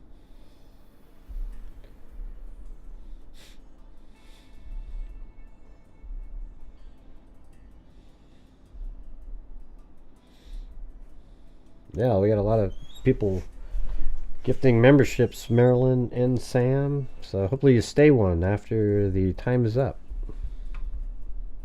They're cheap. You can get $1.99 a month and stay a channel member.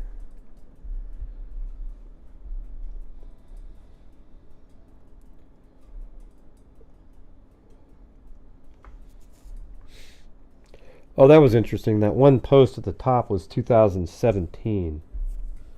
And they must have updated the article because in 2018 is when police said that they think they know who the person was.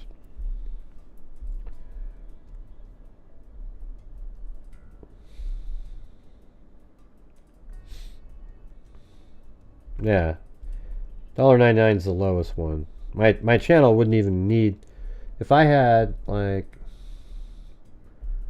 you know, I don't know, 2,000 people at the $4.99 one, I wouldn't, there would be hard, you know, there would just be like little pressure on anything. But that's hard to get.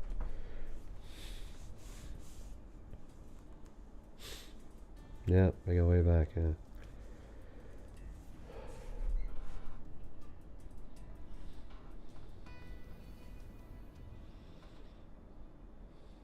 Do people actually do that? Like, I got something on the screen, instead of staying here, they go run out really quick and try to find the articles, and I mean, come on. Alright, this one here is another one, really short. Don't have any information on it. It's so short that there's almost nothing to say about it. Hey, thanks, Alley Cake. Look at that. What's going on, Alley Cake?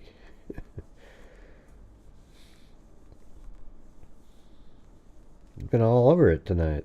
Thank you. So I just need 3 more now, and then I'll gift 5 myself. Right, so this is this guy right here, Robert Benton. Unsolved homicide victim, March 4th, 1998, Gastonia, North Carolina. He looks like Larry Bird.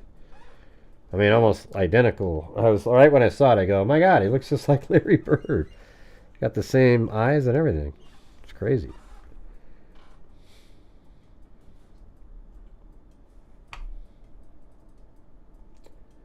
And then these are the only articles anywhere. 2 newspaper articles back in the day.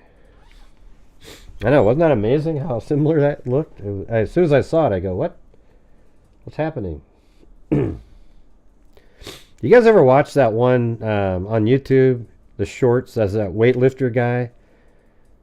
I forgot his name, Anatoly or something. It's the fun. I just love watching him.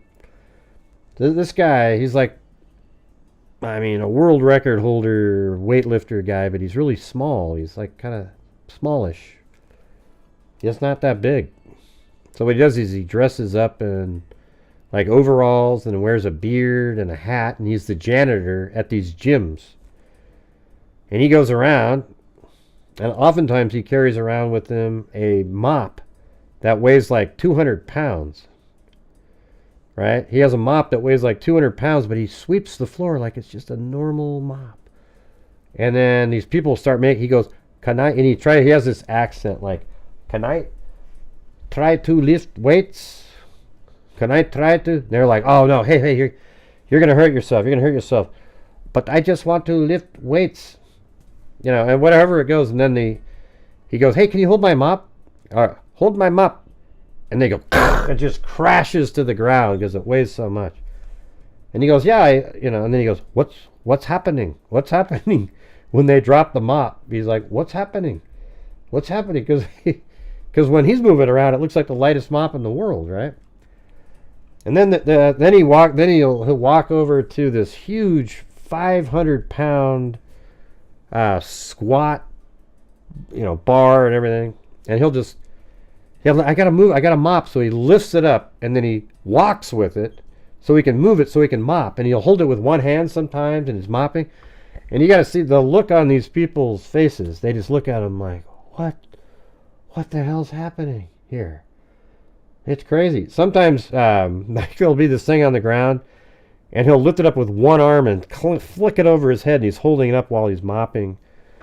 Right before that, though, all these people thought, oh, this guy can't do a damn thing.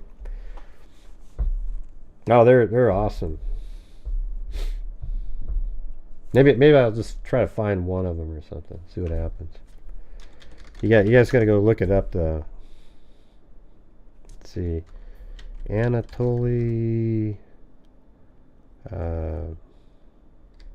weightlifter prank videos. I think that's his name. Oh yeah, like these.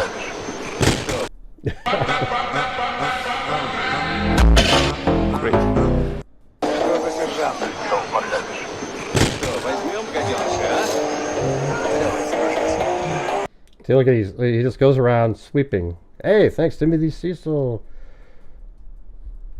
The music makes it pretty good, but he's like, yeah, I gotta get this out of the way. Look at this guy. Like, what the hell's... He acts like he's just like, oh! And a lot of times he'll just go around with the broom and the... like, what's going on? I'm not gonna play the audio. I just want you to...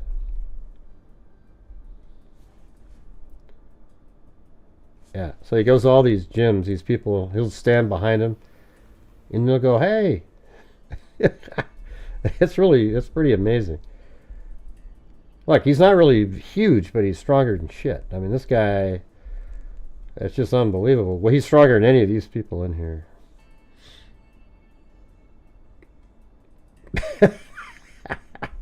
See, these huge people just like, what the hell's happening?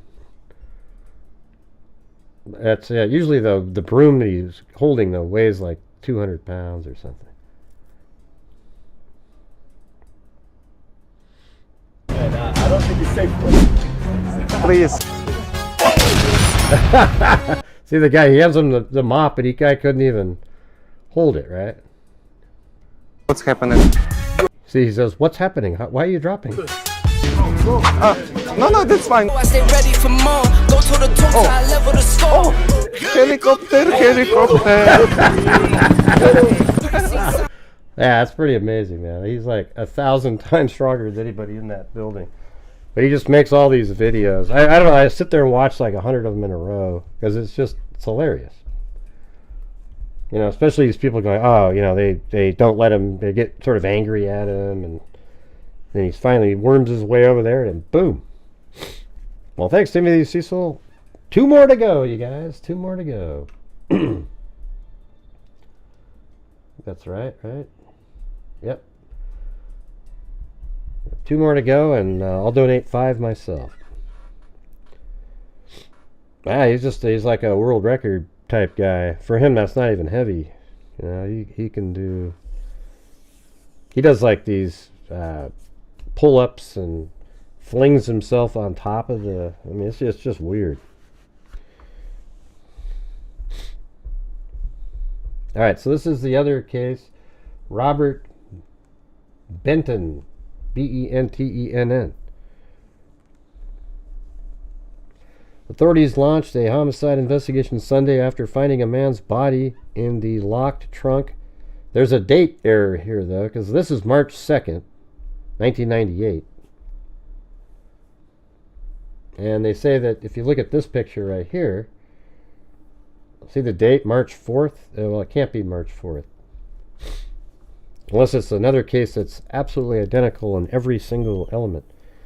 Authorities launched a homicide investigation Sunday after finding a man's body in the locked trunk of a charred car that had crashed into a 30-gallon liquid propane tank, sparking a fire and overnight evacuation. A witness told authorities of seeing someone leave the car just after the crash, after taking a license plate off the vehicle. So somebody obviously was trying to hide something. The fire was not totally extinguished until about 3:15 p.m. Sunday, almost 24 hours after it started, allowing investigators to get the wreckage of the car wedged beneath one end of the tank. Sheriff Dean R. McKenzie said it still wasn't known how the car had crashed under the tank, but there was obvious concern because there was a body found in the trunk. We'll be handling this as a homicide investigation from now on, he said. Authorities said it was believed to be the body of a white male. An autopsy was planned to determine the identity and cause of death. In a tape recording 911 emergency call, a woman told of seeing someone get out of the car after the crash and remove a license plate.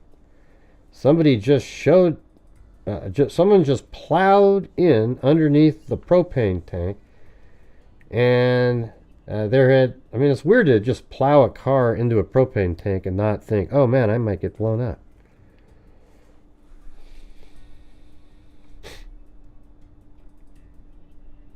Man, we're come on, you guys. 2 channel memberships get us to where I'll donate 5 myself.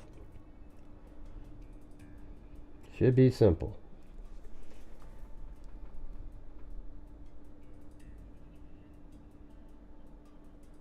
Right, 75. Although that was lower than I didn't do it right, but oh well, it's whatever. That's what I said. The wrecked car was removed from the site late Sunday for further investigation. Authorities said the car had broken one of the pipes for filling the storage tank, allowing liquid propane to leak and burn. Hundreds of people are allowed to go back home about 4 a.m. Sunday as firefighters continue to pour streams of water on the tank while leaking propane continued to burn off. So someone just plowed in underneath the propane tank out there, and you can hear something sizzling and stuff, and the guy got out of the car, the woman told authorities. Hey, thanks, Ted Bundy. Like he was getting his license plate off his car or something. Man, there's Forgetful Mandy.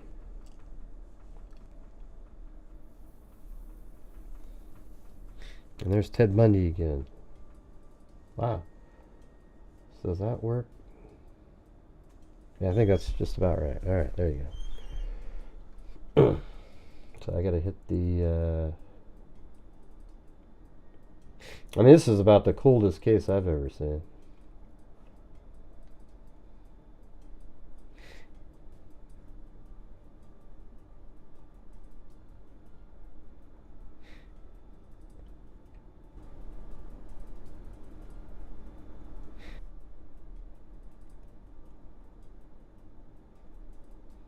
I'm gifting the 5. Will Cindy J ever get one of these? We don't know.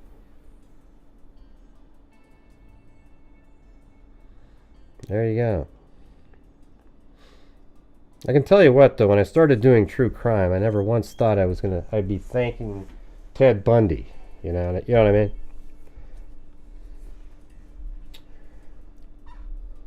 The woman told authorities he's fine, but he looked like he was getting his license plate off his car or something under the propane tank. So why would he crash into that propane tank?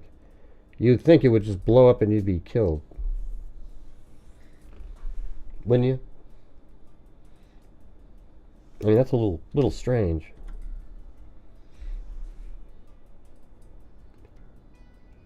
The problem was that if one of the tanks would have taken off, exploded, it could have spread stuff for a half mile.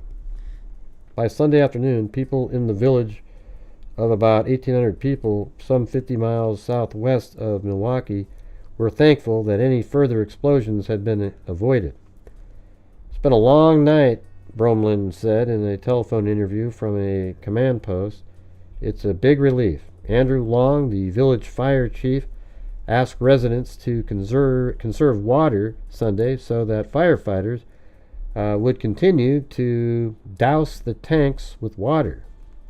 Or douse, I guess. Hey, welcome, Warren Taylor. The village water tower is low on water right now. I mean, I don't really care about this part right here. They're talking about all the people running around. Alright, so go to here, and then it says, the body found burned in the trunk of a car is a 32-year-old Loris, South Carolina man, authorities said Monday. Authorities identified the man as Robert Dwayne Benton of Loris. Firefighters found his body in the trunk of a burned silver Pontiac about 1:30 a.m. Sunday after a newspaper carrier called to report a car fire. Gaston County court records showed Benton lived in Cherryville, North Carolina from 83 to 89. Attempts to reach Benton's wife in South Carolina Monday were unsuccessful. An autopsy was performed Monday in Chapel Hill, North Carolina, but results were unavailable. Right now, we're following down everything we can possibly come up with, said Gaston County Police Captain Johnny Phillips. We've talked to the police department down there. The newspaper carrier called authorities after noticing the burning car on Whiteside Road, so that's the same road, off NC 279 east of Cherryville. The Trianata Volunteer Fire Department put out the fire before finding Benton's body in the trunk. It took police until Sunday afternoon to identify the burned body. Police, I wouldn't say how they identified him. Probably maybe he had a record or something. Or, who knows? I mean, why not say why? I mean, police ask anyone with information to call a phone number. We'll look at any motive or any reason for the death, Phillips said. If anyone calls, we'll be willing to talk to them. The case isn't connected to last week's death of York County, believed to be involved in drugs, in which two men were discovered in a Honda trunk. They'd been shot and then burned. That's sort of interesting. 3 men have been arrested in those homicides. There's no connection to that at all, Phillips said. We talked to South Carolina authorities the initial day. That one down there has been resolved. That's it. Isn't that crazy, you guys? I mean, like, you could dig around all over the place. He wasn't in any... That story just never was covered again. Dead as a doornail. Isn't that wild? I mean, it's sad, actually. I just think it's weird. I mean, it feels like a lot of these cases, if they were today, they'd probably be so much more coverage of stuff like that.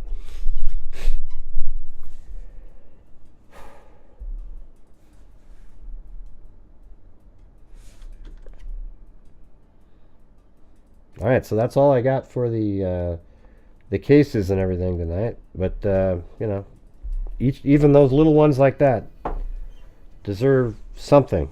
Like you talk about them for a few minutes. Maybe somebody out there somehow, some way, see something. You never know. But anyways, I'll be back in a minute. I gotta go use the facilities, blow my nose, etc. Okay? You guys listen to a little ooh la la? Maybe I'll do this one instead.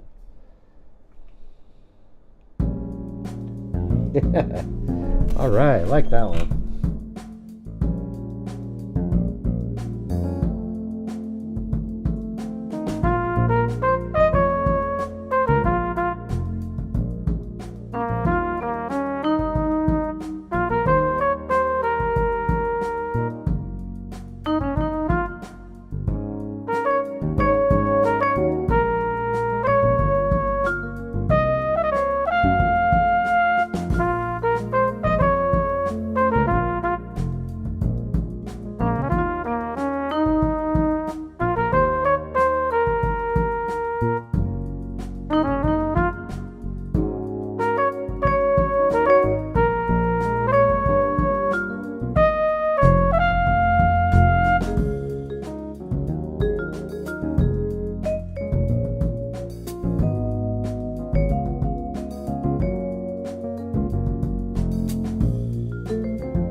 Who doesn't love this little bit, this jazz right here?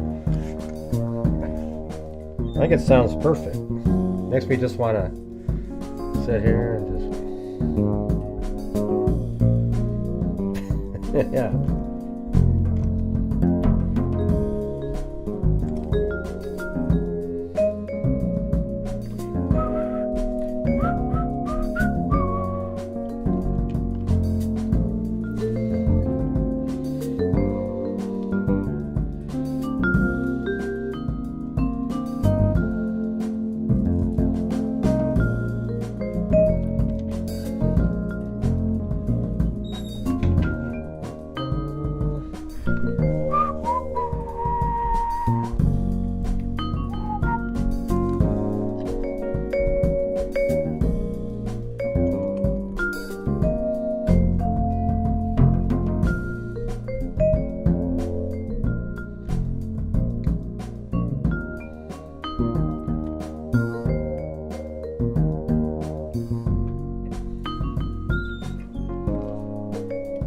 Anyways, there you go. I like listening to that one. It's better than the other one that I've got, this one right here. Yes, everybody, I'll be right back. In the meantime,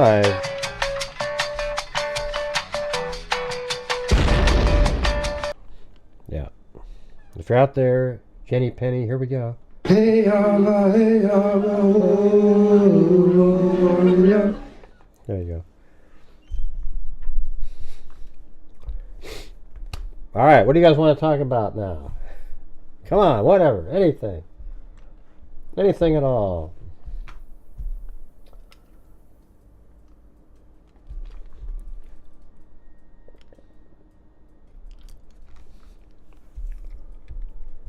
Whoop, whoop. Yeah, that's pretty good. Dun, dun, dun, dun, dun, dun, dun, dun.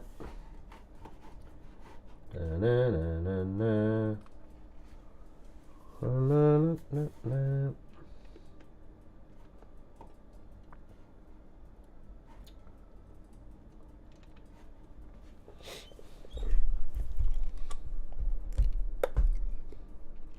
You guys have anything in the Idaho case you want to talk about? Any of them? I mean, I've been on her for 2 hours. Last night was almost 4.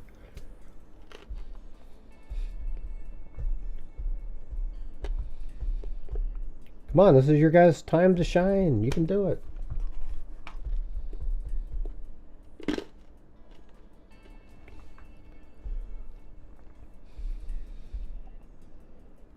I don't know.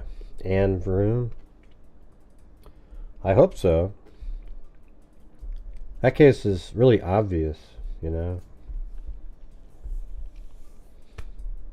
It's always been obvious. Especially, yes. Almost certainly at the beginning when somebody gave a $100,000 reward, like the first day, that somebody was pretty confident they're not going to have to pay it out. But obviously they must be missing something that ties him to where she was found.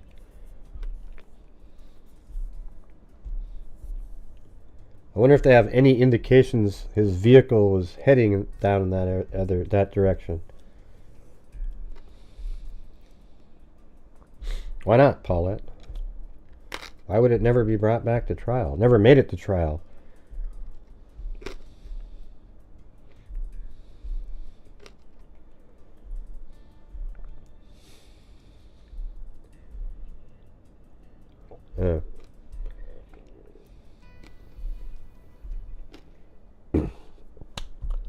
Yeah, I'm not sure what I think about that, like the military thing. I mean, I guess if they have their own, I don't know. I think it causes problems though when you have transgender female, or a male, I guess, that's in the female locker room at a military base. It would just kind of cause issues. Yeah, they dropped the charges, right? Because, not that they're not going to charge him again. They dropped him because they have to wait again, because you can't just keep charges on somebody. So you drop the charges, and then you build the case again, and then you put the charges back on him. You know, you can't charge him with something and then you keep, they didn't want to just then all of a sudden have to remove the charges and then add the charges back on again immediately. They're just going to wait. I mean, they know who did it. It's not like a case that's, I guess it's always possible something else happened and he just got the craziest bad luck in the world with the darts and everything, but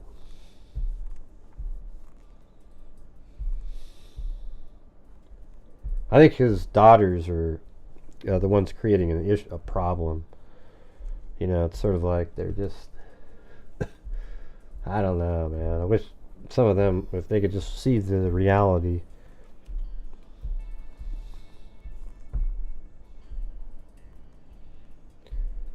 Yeah, I don't think so either, Lisa Valenzuela. Just sort of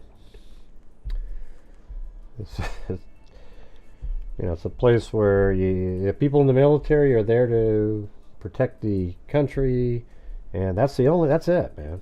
There's no other sort of experimentation, bull crap.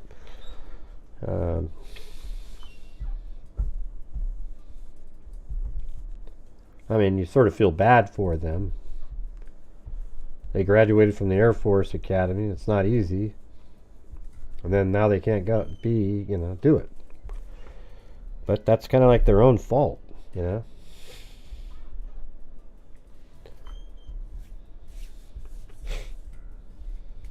Okay, what else? What else is out there?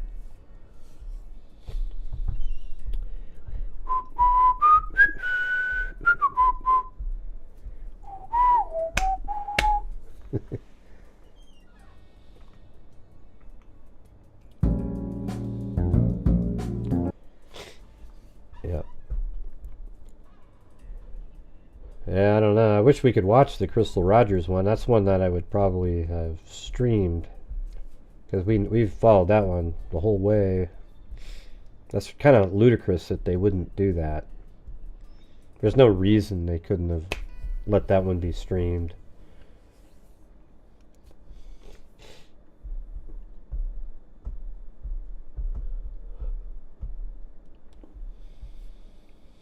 Wow, you guys are really just a frenzy of, like, I mean, you guys seem so disinterested. Come on.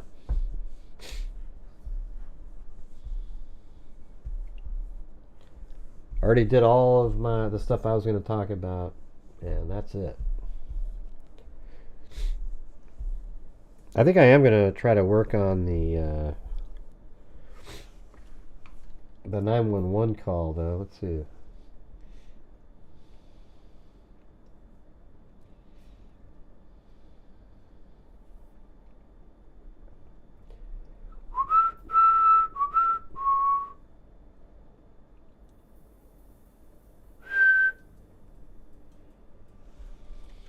Isn't it weird that your mind, you know, when you're whistling music, how does your mind know how to make a note sound similar, you know? Like your lips. Like, how does your mind know how to, you're just immediately can do it.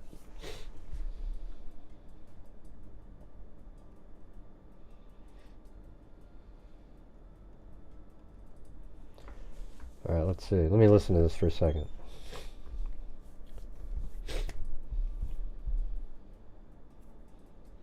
(11:55 a.m. 42 seconds, November 13, 2022). 911 location of your emergency. Hi, something is happening. Something happened in our house. We don't know what. What is the address of the emergency? 1122.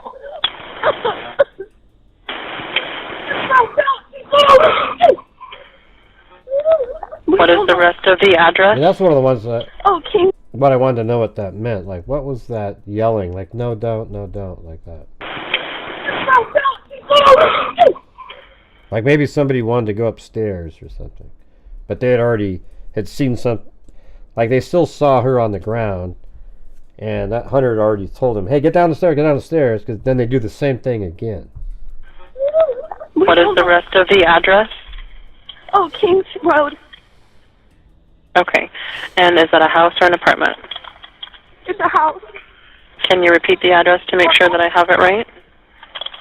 I'll talk to you guys. We live at the White, so we're next to them. So that sounds like she's outside. When I hear her voice, her voice sounds like it's outside. I'm not sure if Dylan is. To make sure that I have it right? November 13, 2022. That's Bethany right there. What is the rest of the address? Oh, Kings Road. Okay. And is that a house or an apartment? It's a house. So I think that's still Bethany, though.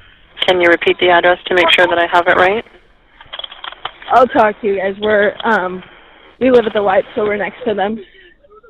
I need someone to repeat the address for verification. The address, 1122 King Road. Well, we don't know for certain. I just think they sound like they're outside. And what's the phone number that you're calling from?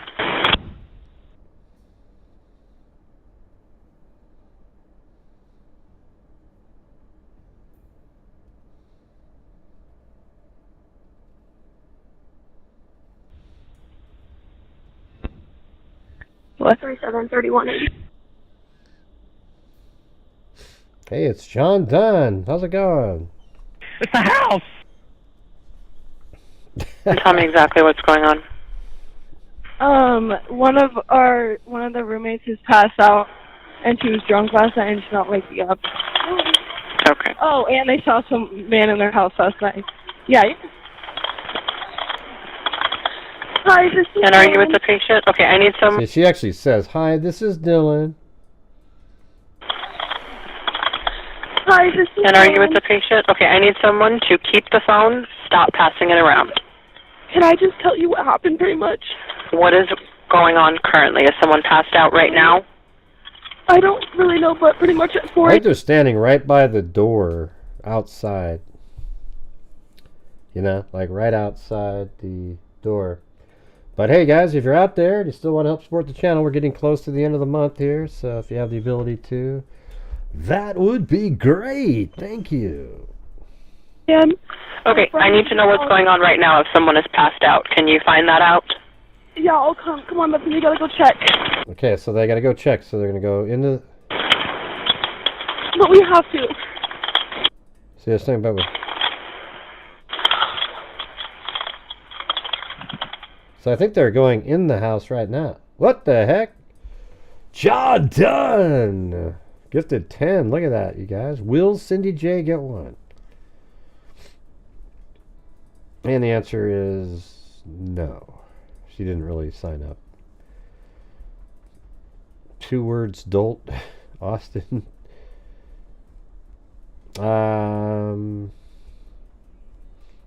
Well, yeah, I think it's Saturday. Here. It's Sunday, or where you live, though.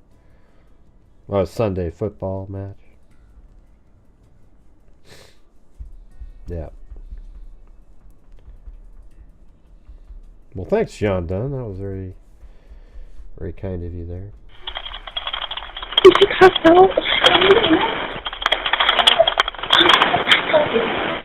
See, now they're inside. So it's something like they're standing outside by the door. I'm just trying to figure out the timing of it. Going on currently? Is someone passed out right now? I don't really know, but pretty much at 4 a.m. Okay, I need to know what's going on right now if someone is passed out. Can you find that out? Yeah, I'll come. Come on, Benton, you gotta go check. So they're still, like, outside right this moment. But we have to. Still outside.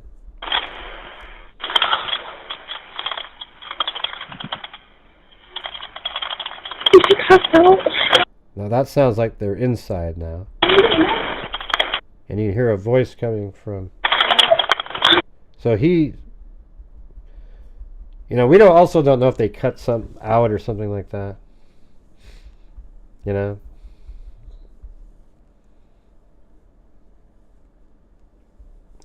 Members honor of John Dunn's 69th birthday Saturday. That's when your birthday is?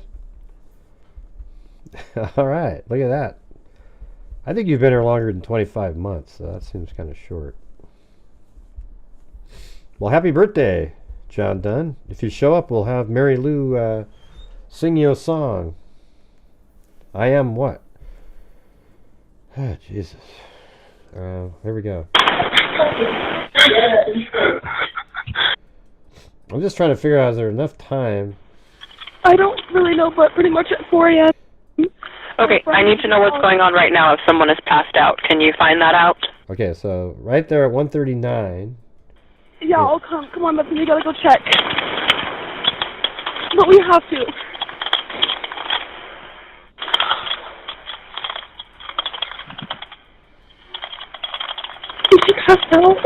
That's easy enough time to make it up the stairs. So they were just by the door. They go inside. They go up the stairs. I think. What is that wording there? Have you seen this? Or? What do you think that is right there? That thing. Listen in the background. That one right there. Have you seen it or something? Or?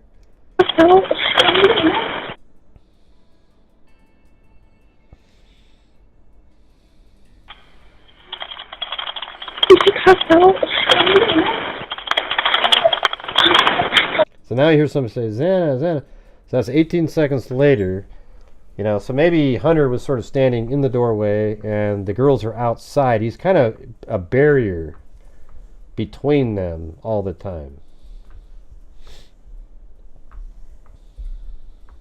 It's a good year, John Dunn. Yeah, so I think he's acting as a barrier. So he's going to go upstairs, and he's ahead of them the whole time. And so once they get up the stairs, he kind of hustles over there. It's like Xana, Ethan. So that you can hear the. Now it sounds like it's inside of a building. And then it's like she's passed out. What's wrong? And then he went into the room and said, "Oh my God, Ethan." He's not waking up. And then she's So that means, you know, here's the thing. The loudness of that makes it seem like Dylan is near the bathroom, almost, like closer to the room, because I think he's literally shaking Xana, or, you know, something like Xana at that point, and that sound is really close. Like, see what? He's not waking up. See, Xana, that sounds like that guy is like 4 feet from her. Maybe, 10 at the most, right? Okay. One moment. I'm getting help started that way. Okay, thank you. People think that that's a scream. That's not a scream, man. That's some weird audio.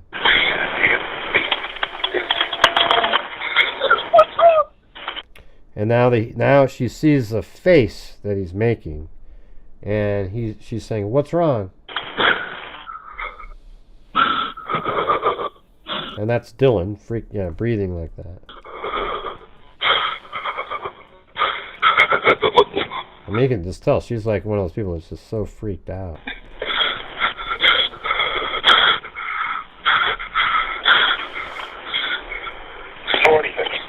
Well, it's not. They've already said it. It's her.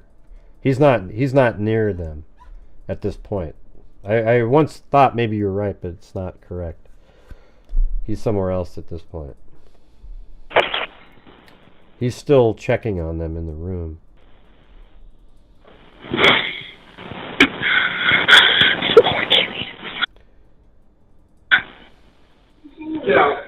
See, now he's coming back. See? He wasn't near the phone at that point. So now he's coming back saying, "Get out, get out, get out, get out." Because he's really checked fully both of them in that room. Okay.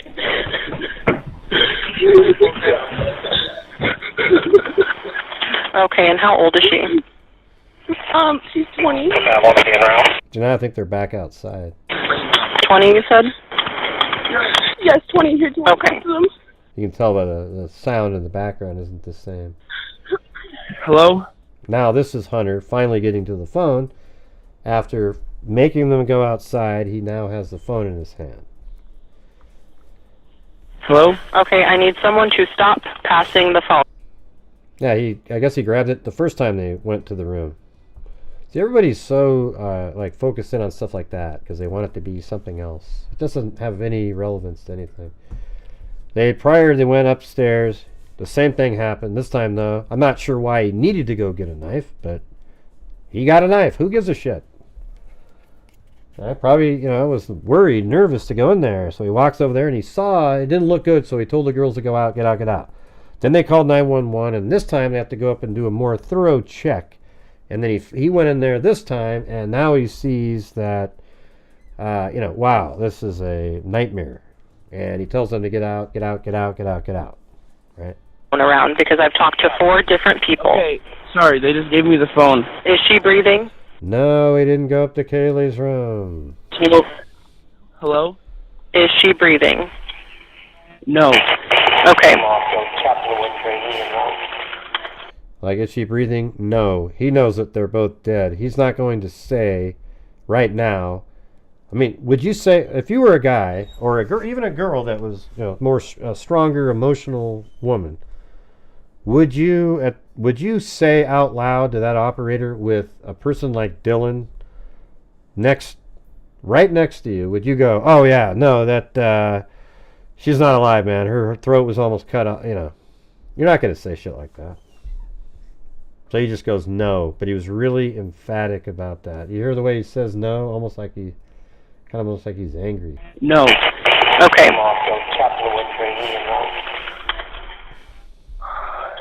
Bethany, Dylan, I need you to...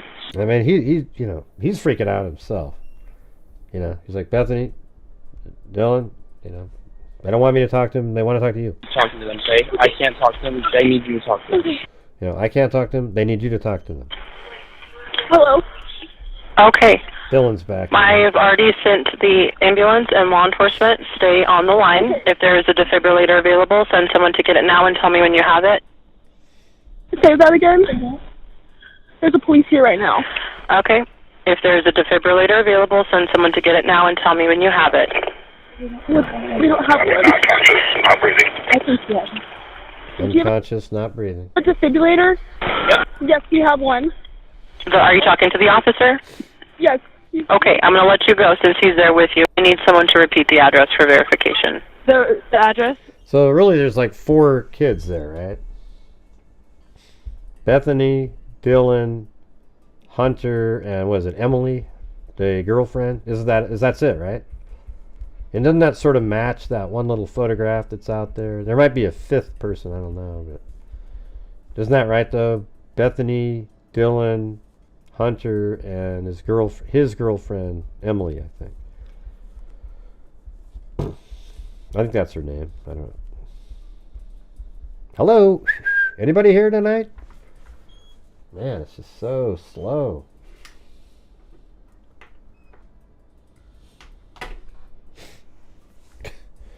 Jesus, unreal.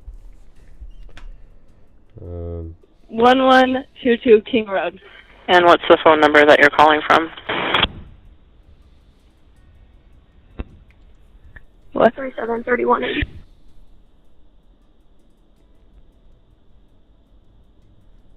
And tell me exactly what's going on.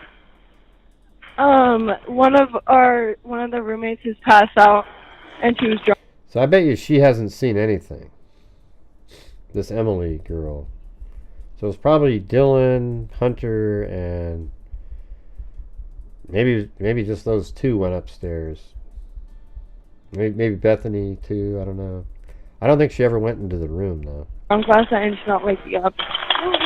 Okay. Oh, and they saw some man in their house last night. Yeah. Hi, this is And are you with the patient? Okay, I need someone to keep the phone, stop passing it around. Can I just tell you what happened pretty much? What is going on currently? I mean, we all wish that they got the answer to that question. Like if she said, yeah, what's going on? But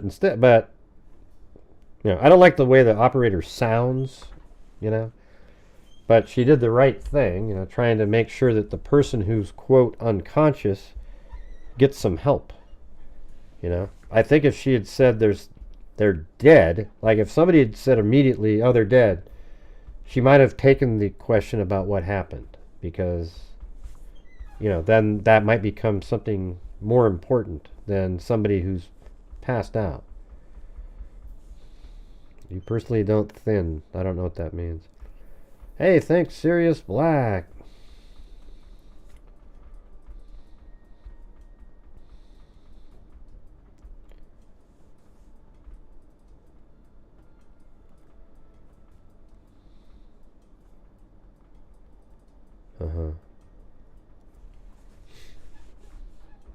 You don't think what? What are you talking about, Olivia? I personally don't think, to be honest. Okay, you don't think. I try to think daily. I try to turn my brain on to think about things, but if you don't think, then okay.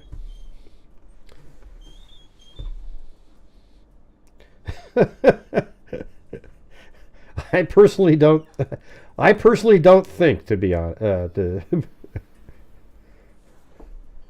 Okay. Yeah, type in a full one this time, Olivia. Let's get the full one. Let's see.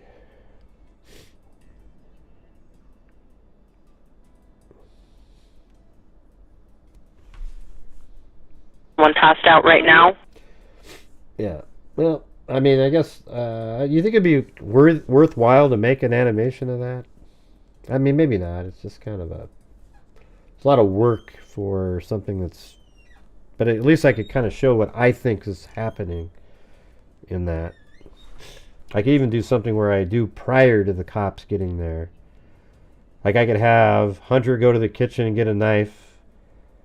Then he walks down the room. He looks in and sees stuff he doesn't like and goes, okay, get out. Call 911. They go down the stairs. They go outside. Then she calls 911. And then you go through the call. Then they go up. Yeah, I feel a little bit better. Where is it, Olivia? I was waiting for your other comment. Oh, there it is. I personally don't think the operator sounded bad. She was collecting. She was pretty rude, no matter how you look at it. You know. Yeah, I mean, she definitely got, was trying to help somebody who's passed out, but the way her tone and everything was really shitty. Okay, there's no way to argue that. I mean, I'm always one of those people that go, oh yeah, no, the 911 call, I thought they were great. They did this and this and this and this. This one, the call. I mean, she did the right stuff on the call. She just had zero bedside manner whatsoever at all. Like, it was bothersome that these kids were even calling her that day. And you really can't, she could have been different. That's what I'm saying. She could have sounded a little different. She definitely had like a really sort of, tone. Like she was being bothered. That, why, you're wasting my time. Just let me, No,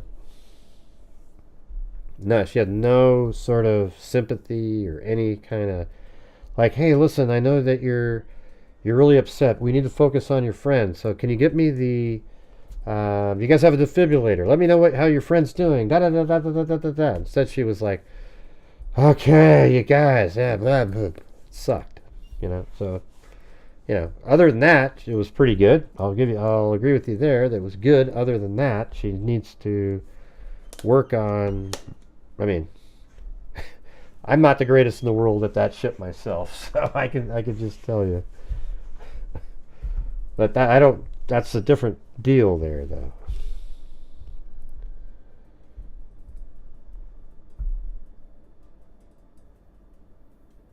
I'm not sure what that means solely. Jesus. Let's see. I agree she had a tone. Yeah, I don't think Emily went upstairs.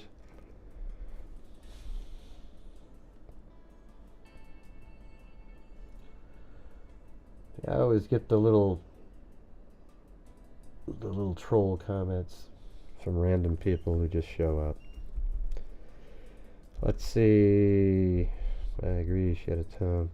You ever notice when there's people that don't comment during the whole show, but then they kind of throw in a little zinger? You always wonder about those types. They're sitting in the background just salivating, waiting to just throw something in there. Like Sully right there. I don't care if she's not going by a script. She's not going by a script.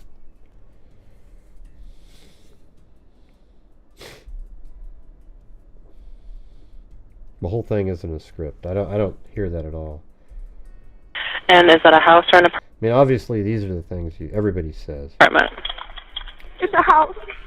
Can you repeat the address to make sure that I have it right? I'll talk to you guys.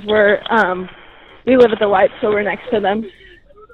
I need someone to repeat the address for verification. Yeah, so I was always, I guess we were always kind of wondering why Dylan and Bethany were sort of already upset out there. Well, she isn't Daphne. Okay. So the thing is it's always kind of, when you're listening to that, I'm sure they have some outlines that they go through, yeah. We already know that. But you don't try to make excuses. Let's see. We've got... so Dylan and Bethany, you know how they're really worked up right now? That's because they did have a glimpse and saw Hunter upset earlier. House. Can you repeat the address to make sure that I have it right? I'll talk to you guys. We live at the White, so we're next to them. I need someone to repeat the address for verification. The address, 1122 King Road. And what's the phone number that you're calling from? What? 3731.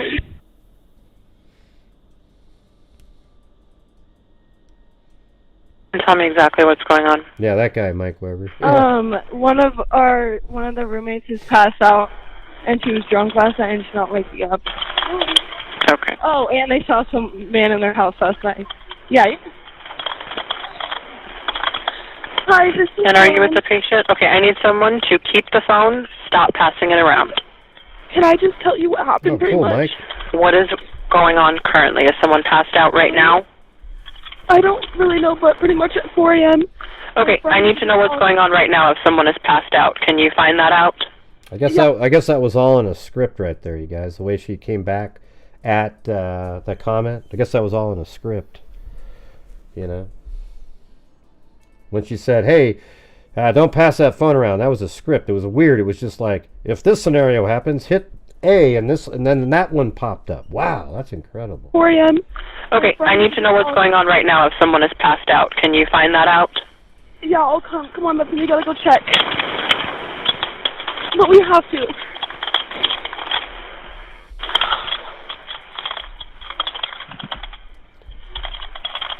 Did you pass out?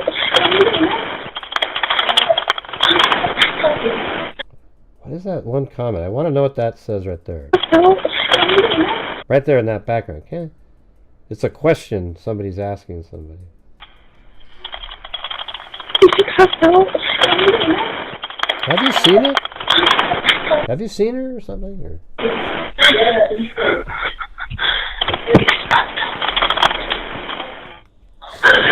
Yeah, of course they have some sort of a script they go off of.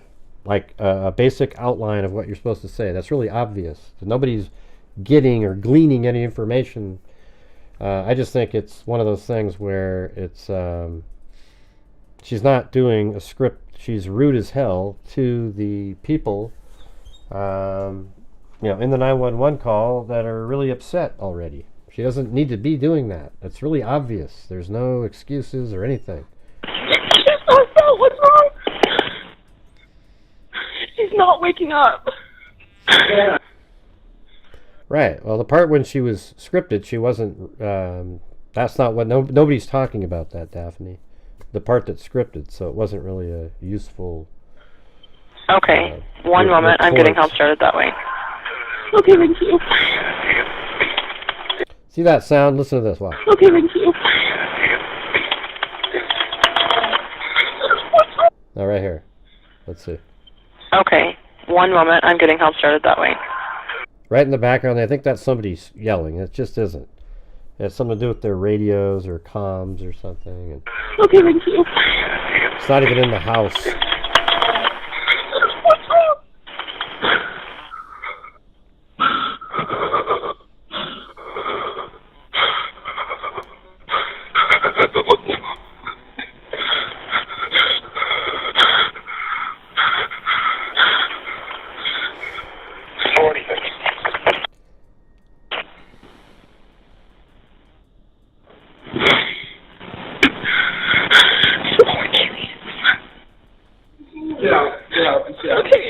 What did we determine that was said? Poor Kaylee?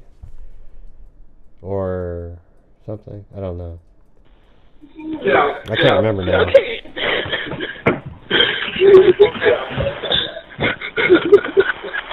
Okay, and how old is she? She's 20.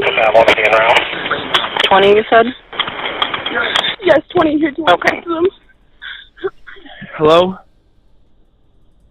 No, he's just freaked out. Hello? Okay, I need someone to stop passing the phone around because I've talked to 4 different people. Okay, sorry, they just gave me the phone. Is she breathing? Hello? Hello? Is she breathing?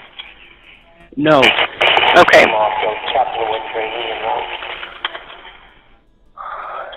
Bethany, Dylan, I need you to talk to them, okay? Bethany or Dylan, I need you to talk to them. I can't talk to them. Say, I can't talk to them. I need you to talk to them. I need you to talk to them. Hello? What he meant to say was, they said I can't talk to them. You need to talk to them. Okay. I have already sent the ambulance and law Yeah, it's Dylan breathing. Yeah. enforcement. Stay on the line. If there is a defibrillator available, send... We weren't sure. I always thought it was one of the girls. But Zozo made a pretty good argument one time, like maybe that's, but then I thought, now that I really kind of know what's going on in the scene, it's not him. He's not even at the phone. He's in the background still looking at the bodies.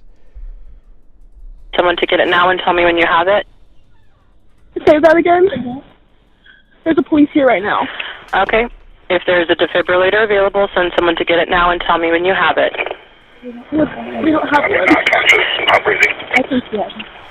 Do you have a defibrillator? Yep. Yes, we have one. Are you talking to the officer? Yes. Okay, I'm going to let you go since he's there with you and can help you. Okay, thank you. Bye. Okay. Yeah, I mean, I see what you're saying up there, Daphne, about, like, you know, she's asking, she doesn't know how to read them yet without sounding like, but that's not the part that people are upset about. Like, she asks the questions, and it's not like, she doesn't say it in a way that sounds like she's not asking a question. Because she hasn't learned yet how to sound natural. But that isn't the part that people are, like, upset about. I think she just sounds really kind of, I mean, these girls just went through one of the worst things that's ever happened. And she's not really even having any sort of tone. You know, she got the job done, what she needed to get done. That's the thing. 11:59. Anyways, there you go. I guess I do have the script that we came up with back then. Should I have this on the screen and do it again? Let's see. 11:55 a.m. 42 seconds, November 13, 2022. 911 location of your emergency. Hi, something is happening. Something happened in our house. We don't know what. What is the address of the emergency? Yeah, see that? 1122. Yeah. Just that right there alone. I mean, that's just such a rude sound in her case, right? You know, like, what is the address of the emergency? November right 13, like, look at how freaked out Bethany is. Watch. 2022. 911 location of your emergency. Hi, something is happening. Something happened in our house. We don't She's absolutely freaked out. Now listen to this response. know what. What is the address of the emergency? Oh, jeez. Like, yeah, whatever. What, you know. 1122.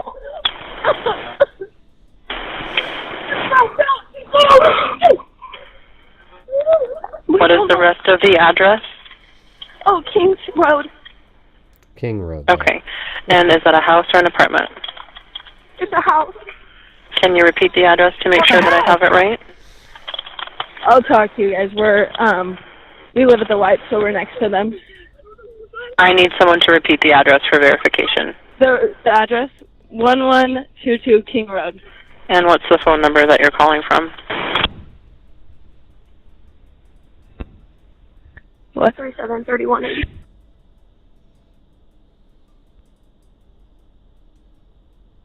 And tell me exactly what's going on. I'm rewinding. One of the roommates has passed out, and she was drunk last night, and she's not waking up. Okay. Oh, and they saw some man in their house last night. Oh wait, yeah. what am I doing? Jesus. Hi, this is. And are you? I'm like doing this other audio file. That was crazy.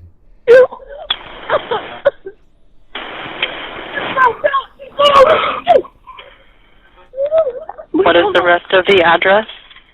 Oh, Kings Road. Okay. And is that a house or an apartment? It's a house. Can you repeat the address to make sure that I have it right? I'll talk to you guys. We live at the White, so we're next to them. I need someone to repeat the address for verification. The address, 1122 King Road. And what's the phone number that you're calling from? What? 373180.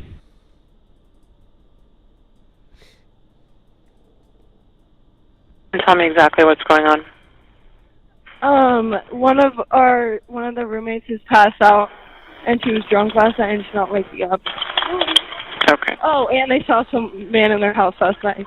Yeah.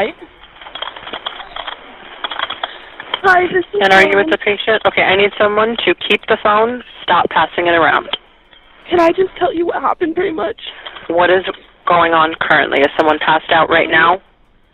I don't really know, but pretty much at 4 a.m. Okay, I need to know what's going on right now if someone is passed out. Can you find that out? Yeah, I'll come. Come on, Benton, we gotta go check. But we have to.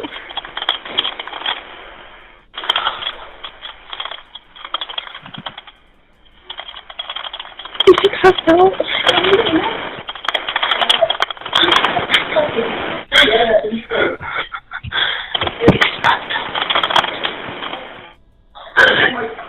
She's passed out. What's wrong? She's not waking up. Okay. She's passed out. What's wrong? I think she says she's passed out first right here. Like, she's passed out. What's wrong?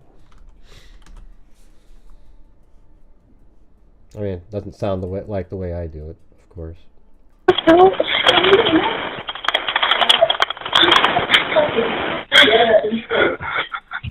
See, right here, I think she says she's passed out. What's wrong? Not that part. She's passed out. What's wrong? Like right there, she's passed out. What's wrong? She's not waking up. Okay. She doesn't say what's wrong twice. Okay. One moment. I'm getting help started that way. Okay, thank you. What's wrong?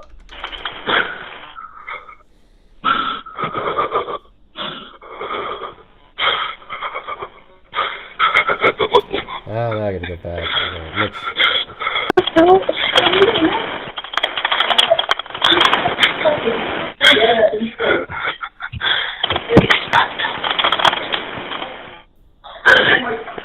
She's passed out. What's wrong? She's not waking up. Okay. One moment. I'm getting help started that way. Okay, thank you. What's wrong? I think she says what's wrong again.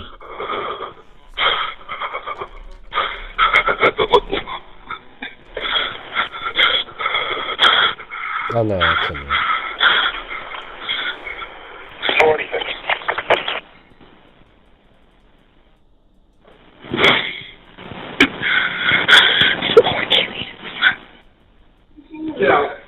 Okay.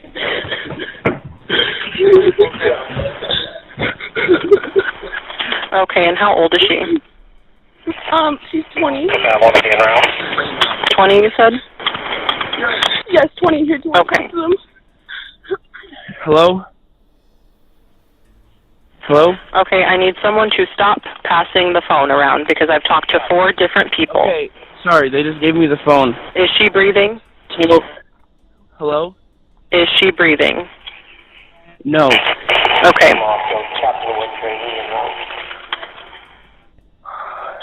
Bethany, Dylan, I need you to talk to them, okay? I can't talk to them. I need you to talk to them. Okay. Hello? Okay. I've already sent the ambulance and law enforcement. Stay on the line. If there is a defibrillator available, send someone to get it now and tell me when you have it. Say that again? There's a police here right now. Okay. If there is a defibrillator available, send someone to get it now and tell me when you have it. We don't have one. I think yes. Do you have a defibrillator? Yep. Yes, we have one. Are you talking to the officer? Yes. Okay, I'm going to let you go since he's there with you and can help you. Okay, thank you. Bye. Okay. 11:59 a.m. 49 seconds, November 13, 2022. Oh, there you go. There you have it.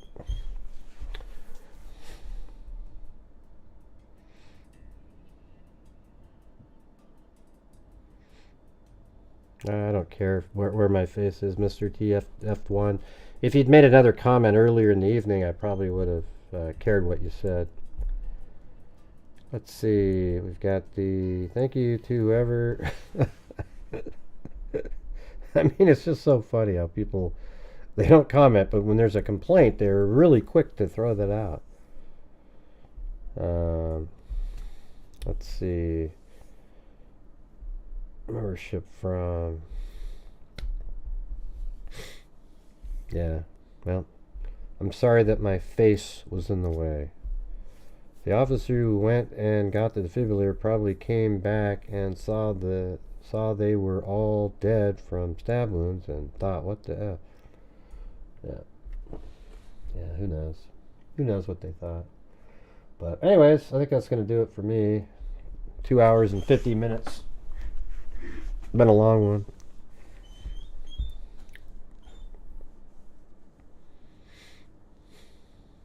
And happy birthday, John Dunn, coming up.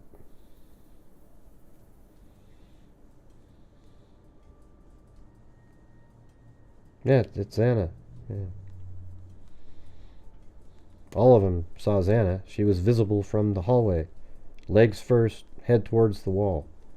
I just made a video that showed the whole thing. Did you watch it, Ann? Alright, let's see. What do we got here? Your face is in the way. Yeah, these people.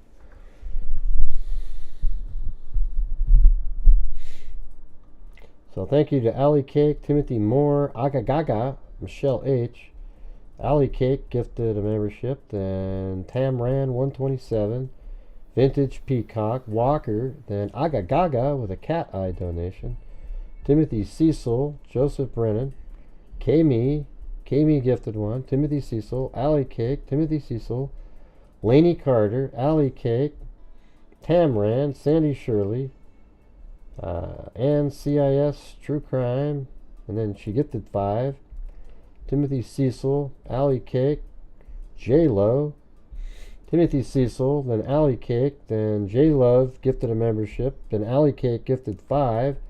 Timothy Cecil gifted 1, then Ted Bundy gifted 1, Forgetful Mandy gifted 1, then Ted Bundy gifted 1, then I gifted 5 because of all of that. Then Warren Taylor became a new member, John Dunn gifted 10 memberships, and then we had Sirius Black out there. And then we only had 2 coffees tonight. Lisa Valenzuela and someone, just says someone, doesn't have a name. All right. Very cool, very cool.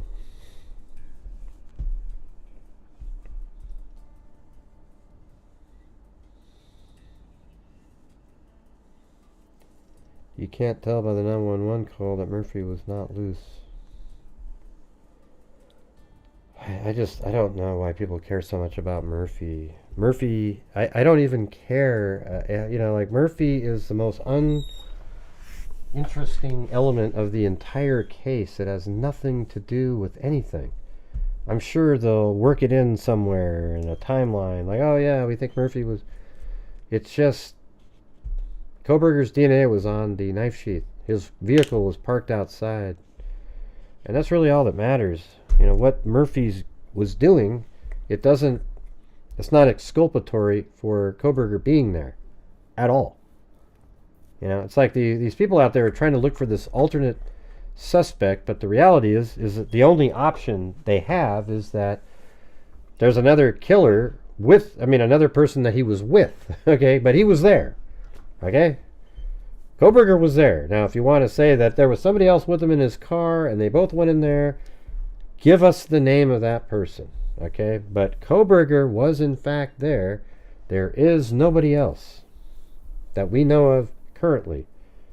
Now, is this third-party suspect somebody that has a connection to Kohberger and was there? Because how would you explain the DNA on the knife sheath?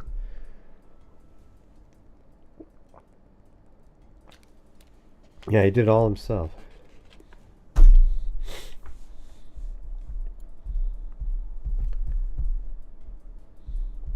I guess Daphne disappeared.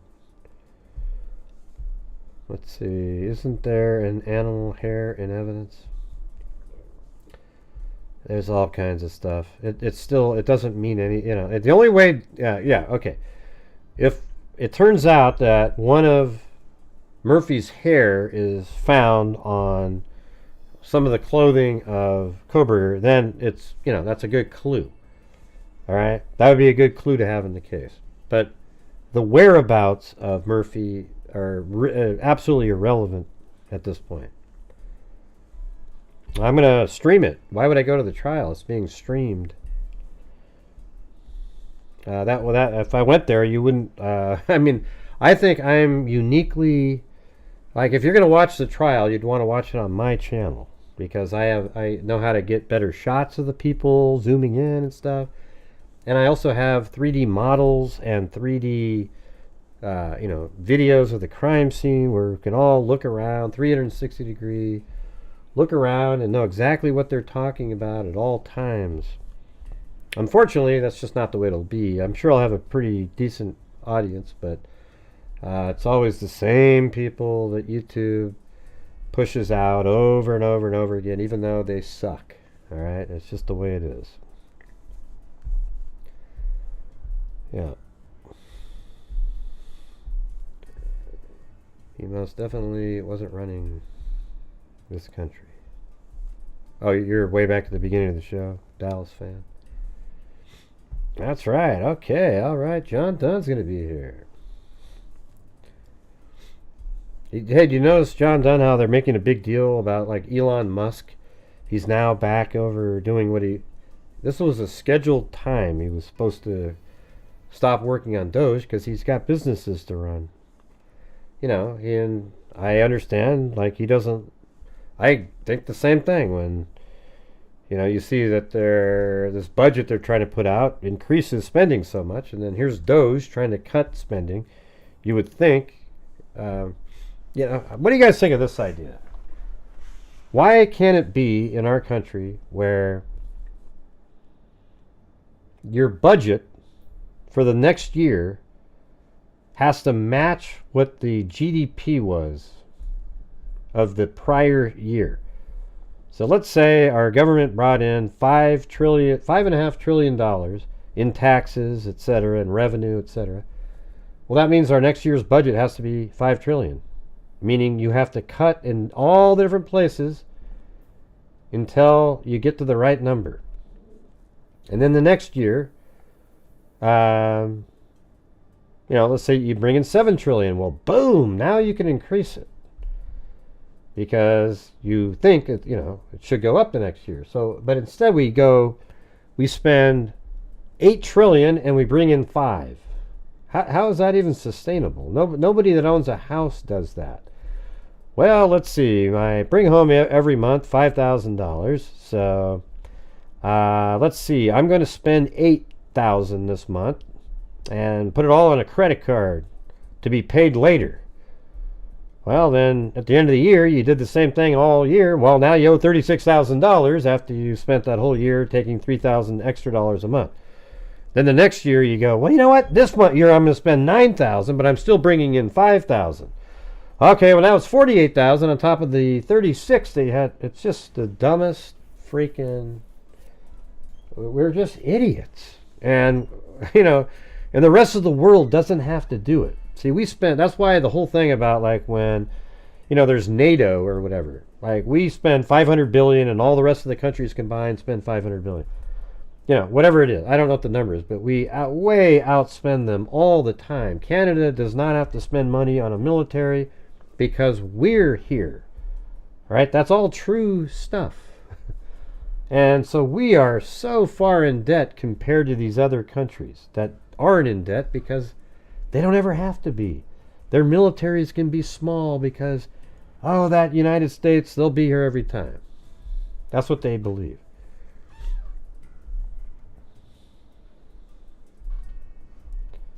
Right. Elon left on... Yeah, of course they... Well, they left on friendly terms because it was a scheduled time for him to leave.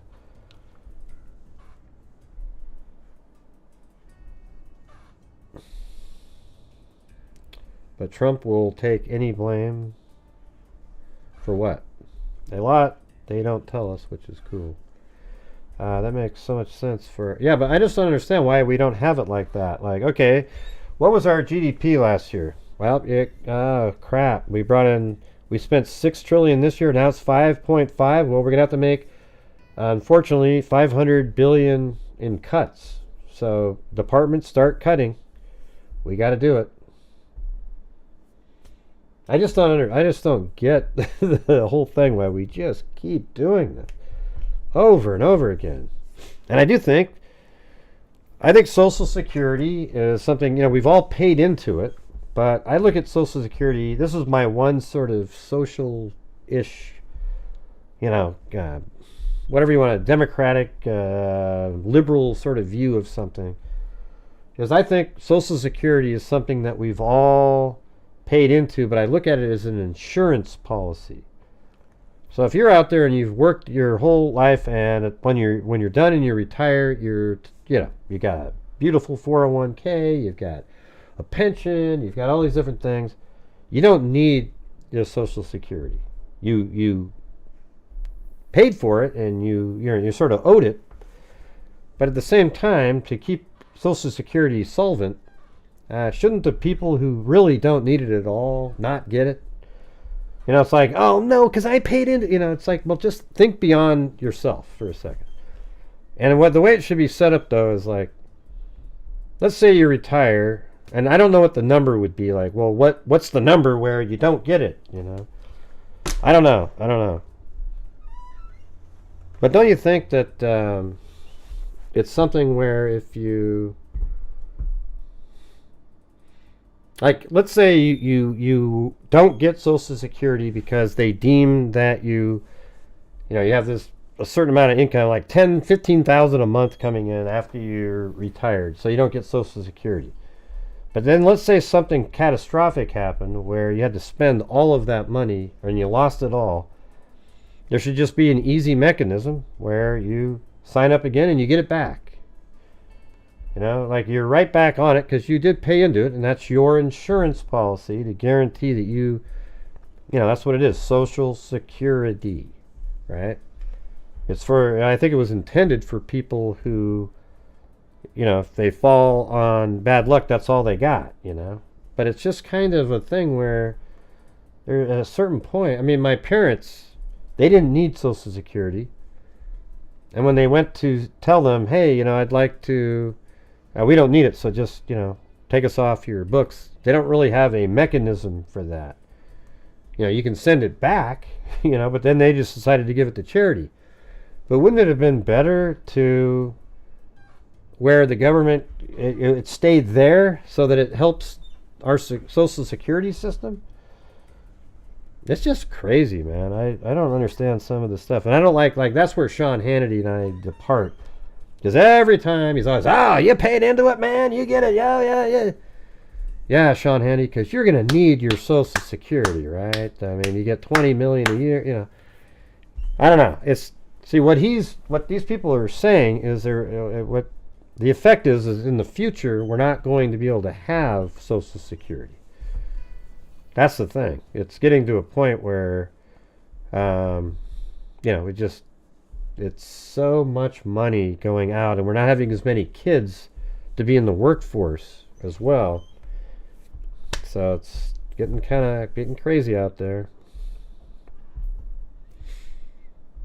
And so here's the thing is, I would hope that everybody would aspire to not really have to, if you're younger right now, some people, Social Security is a big part of their monthly income. But you'd want to, when you're younger, to aspire to not have to really rely on Social Security, where you're not like, oh, okay, here's that check's coming in, or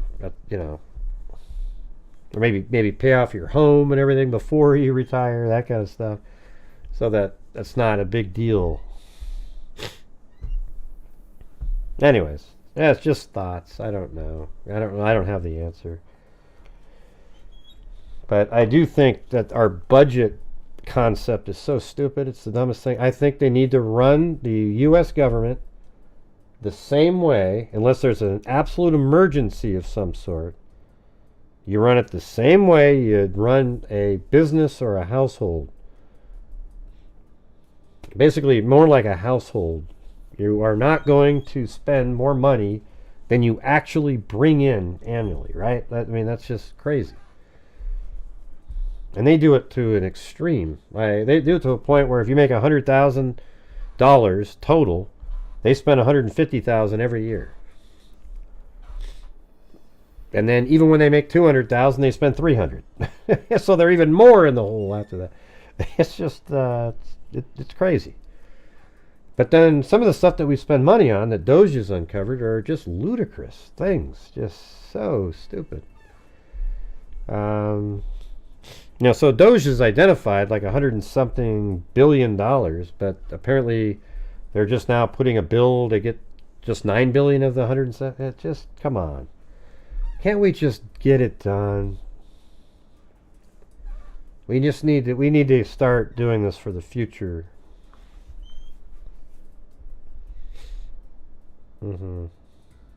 Yeah, gas is going to go. Yeah, it's going to be really expensive. Yeah, our gas is kind of high here. It's 4 something still. The rest of the country is 2 something.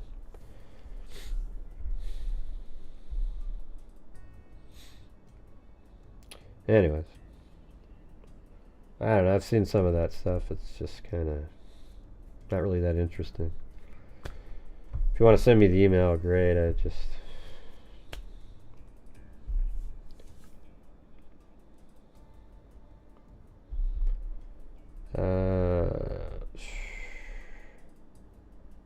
it seems like it'd be really simple to just pass a bill saying the U.S. budget shall not be larger than the previous year's GDP. What a simple bill, you guys. I mean, my God, the wording would be so short and simple, and maybe the next sentence would be unless of a national emergency that would also have to be voted on by Congress. Something like that. And then you do everything you can to get more taxpayers. You don't want to have people on... We have so many people on unemployment and social... They just kind of stay on. It's like that's the way they live, just kind of... And we got to get rid of those people, And also, government workers, each one of them, if you work for the federal government, every one of them is part of that money. So, like the ones that aren't really necessary. I always think it's funny. I've said it before when they always have, whenever these budget things. Okay, we're going to have a government shutdown. Only essential employees. I remember Obama made a joke about that. I was thinking, wow, that's cool. You picked up on that. But it was like, only essential employees. So why do you have people that are unessential working for the government? What are they doing? Just sitting there and we don't really need them, but they're there. Crazy, right? Oh, you're in Pennsylvania? John Dunn? In Coburger County. Yeah.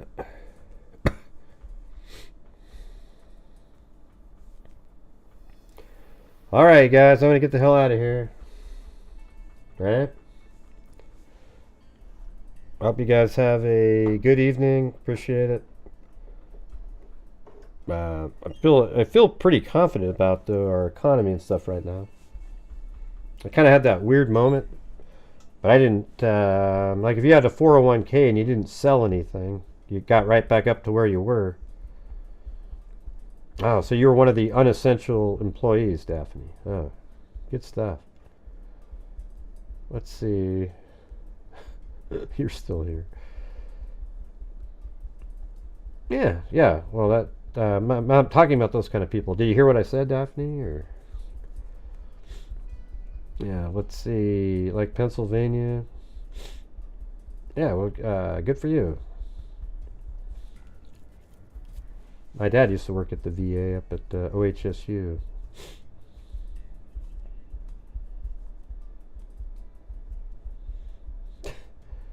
Yeah.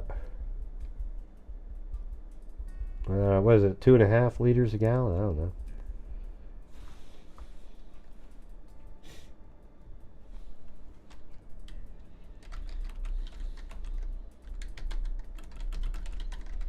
Let's see. 3.7. I don't know. 3.7. How much is a liter of gas over there? I'll see, you were essential. You're on your rewind. No, what is your liter, Zozo? What does it cost a liter over there?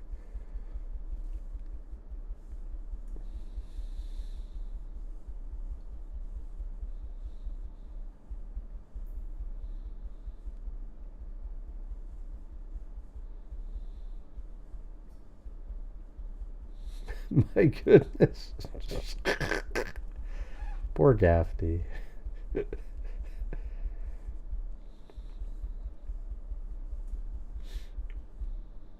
Well, I guess you're not answering.